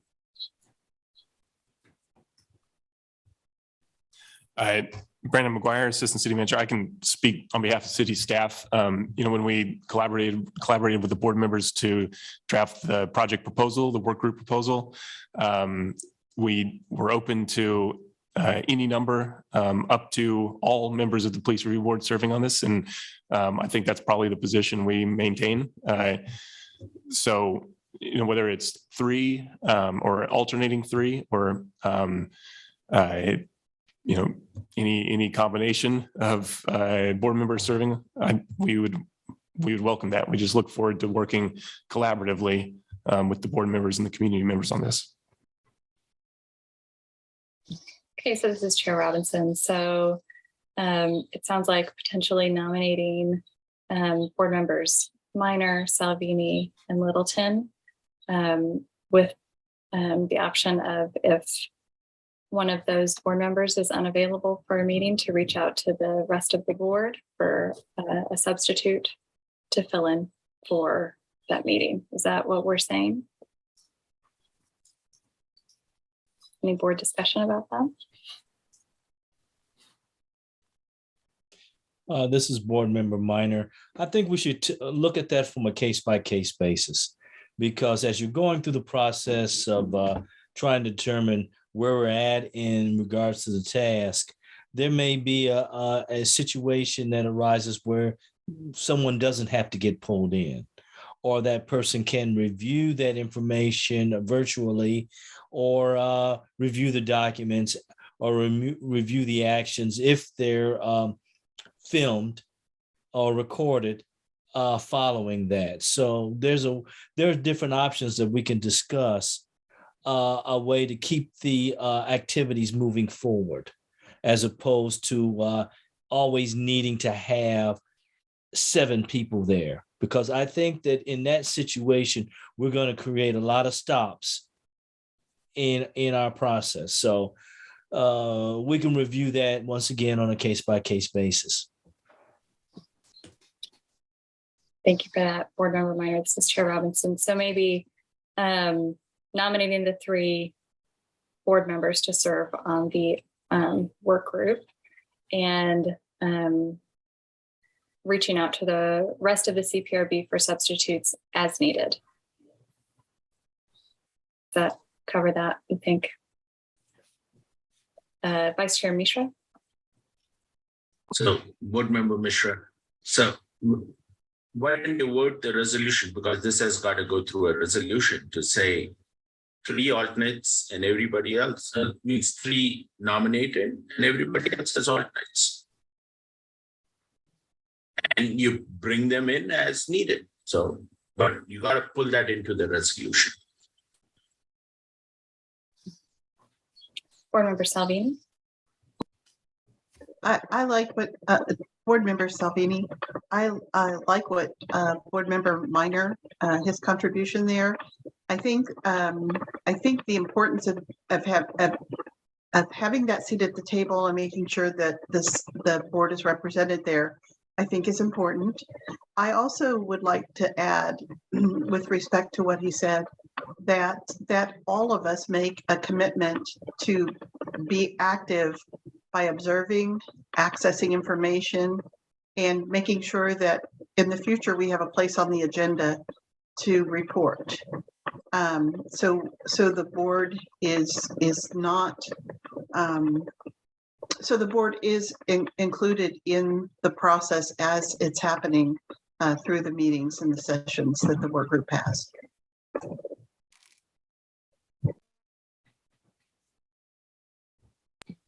This Chair Robinson, I think those are some really good points that you make, Tanya. So I've just made a note to have just a standing agenda item once the work group has begun its work, but then a commitment from all of us to review the meetings, review the materials, right? So that we can all stay up to date on that. Yeah, I think those are really good insights. Okay, any other board discussion? Okay, so just to clarify, I'm not making a motion, but to clarify, we're nominating 3 board members to serve with the remaining CPRB members to be utilized as backups as needed, with the understanding that all CPRB members will stay informed of the work group's progress. Is that clear? That encompass everything? Okay. Someone like to make a motion?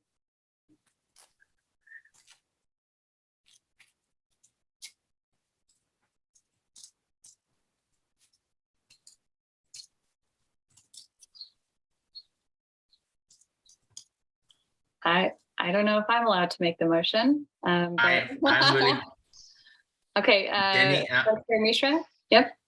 Yes, Jenny, I'm willing to make this board member, Mishra, I'm willing to make the motion that we will nominate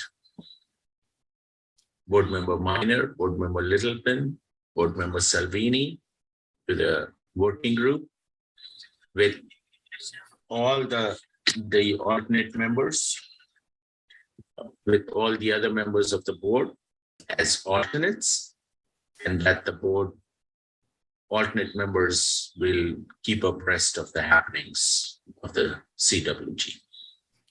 Is that?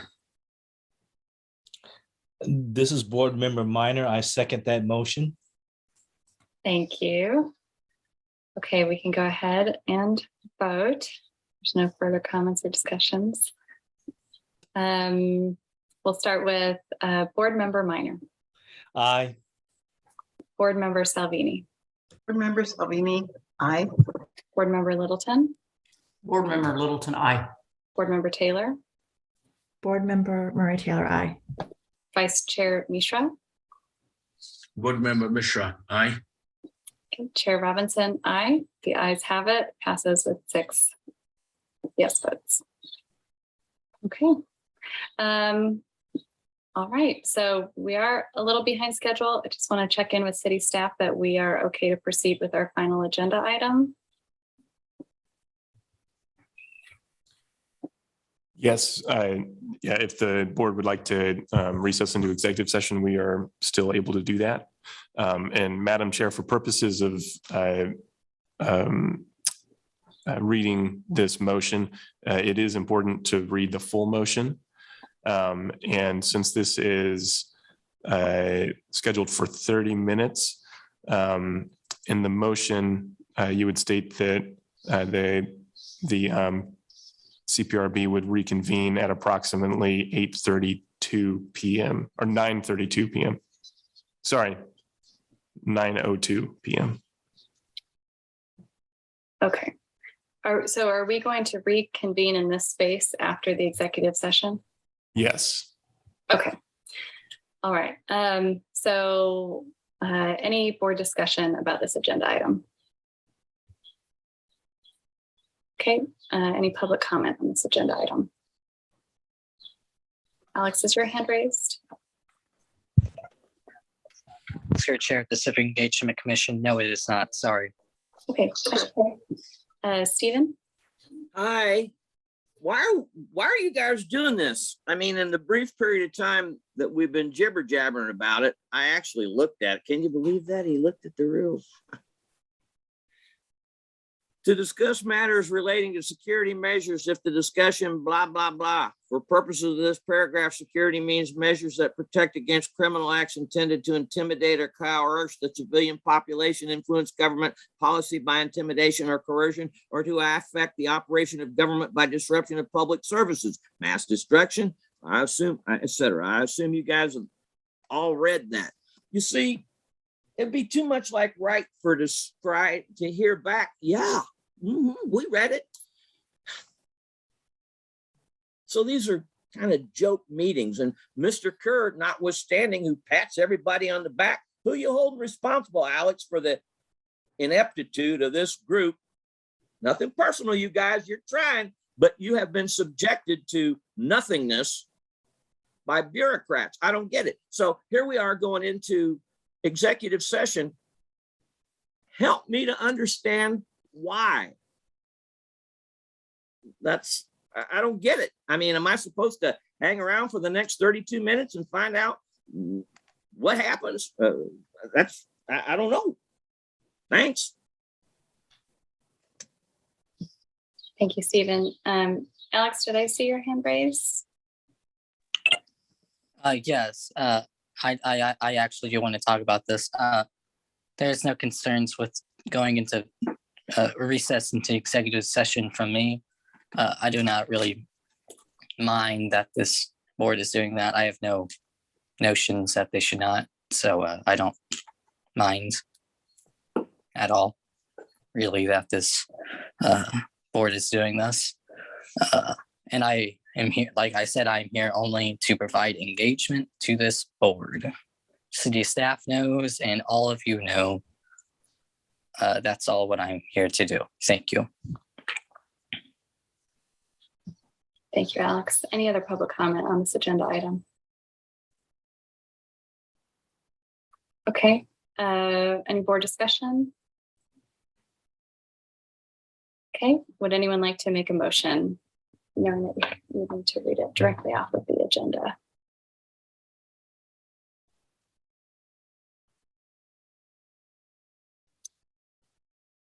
Board Member Taylor? Board Member Marie Taylor, I'll give it a shot. Thank you. Make a motion to recess into executive session for approximately 30 minutes to discuss security measures pursuant to KSA 75-4319B12, the public discussion of which would jeopardize such security measures. The Community Police Review Board will resume its regular meeting in the City Commission room at approximately 9:02 p.m. at the conclusion of the executive session.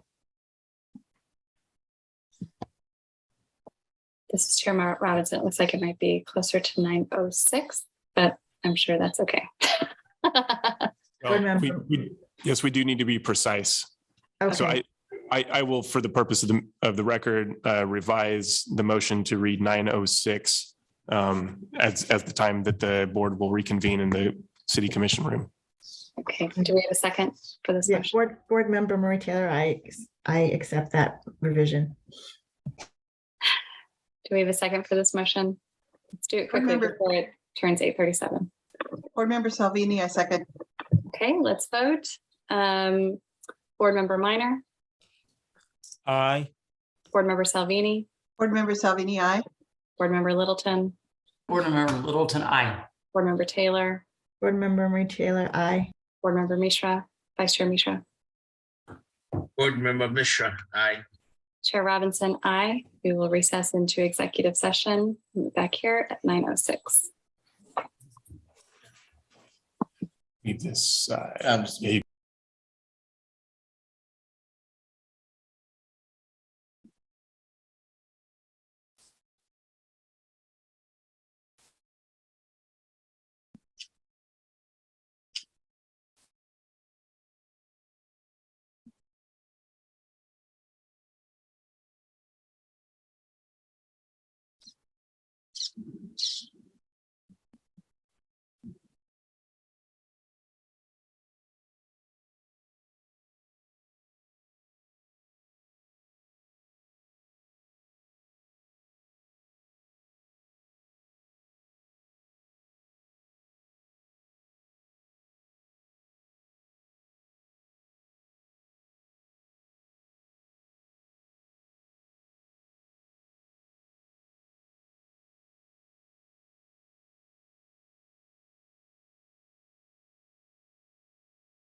Looks like we're still waiting on Sanjay.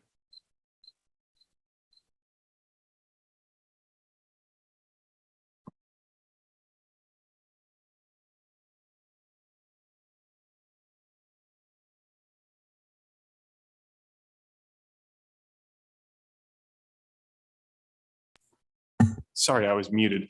I don't think Sanjay is going to log back in, and it is okay to proceed with the meeting without him. Okay, this is Chair Robinson. We've concluded the executive session and we have nothing to report on. Last item on our agenda is to adjourn. Do we have a motion to adjourn? This is Board Member Salvini. I so move that we adjourn. Do we have a second? This is Board Member Minor. I second that motion. All right, let's vote to adjourn. Board Member Littleton, I'm ready. Board Member Minor, Aye. Board Member Taylor, Board Member Marie Taylor, aye. Board Member Salvini, Board Member Salvini, aye. Chair Robinson, aye. The ayes have it. We are now adjourned. Thank you all for sticking through a longer meeting tonight. Yeah, Brandon, thanks for Hi, everything. everybody. Thank you. My pleasure. Thank you. Thank you, Brandon. And Take care, Marie, everybody. Bye, Thank you, Board Member Brandon. Taylor. bye-bye. Bye, Marie.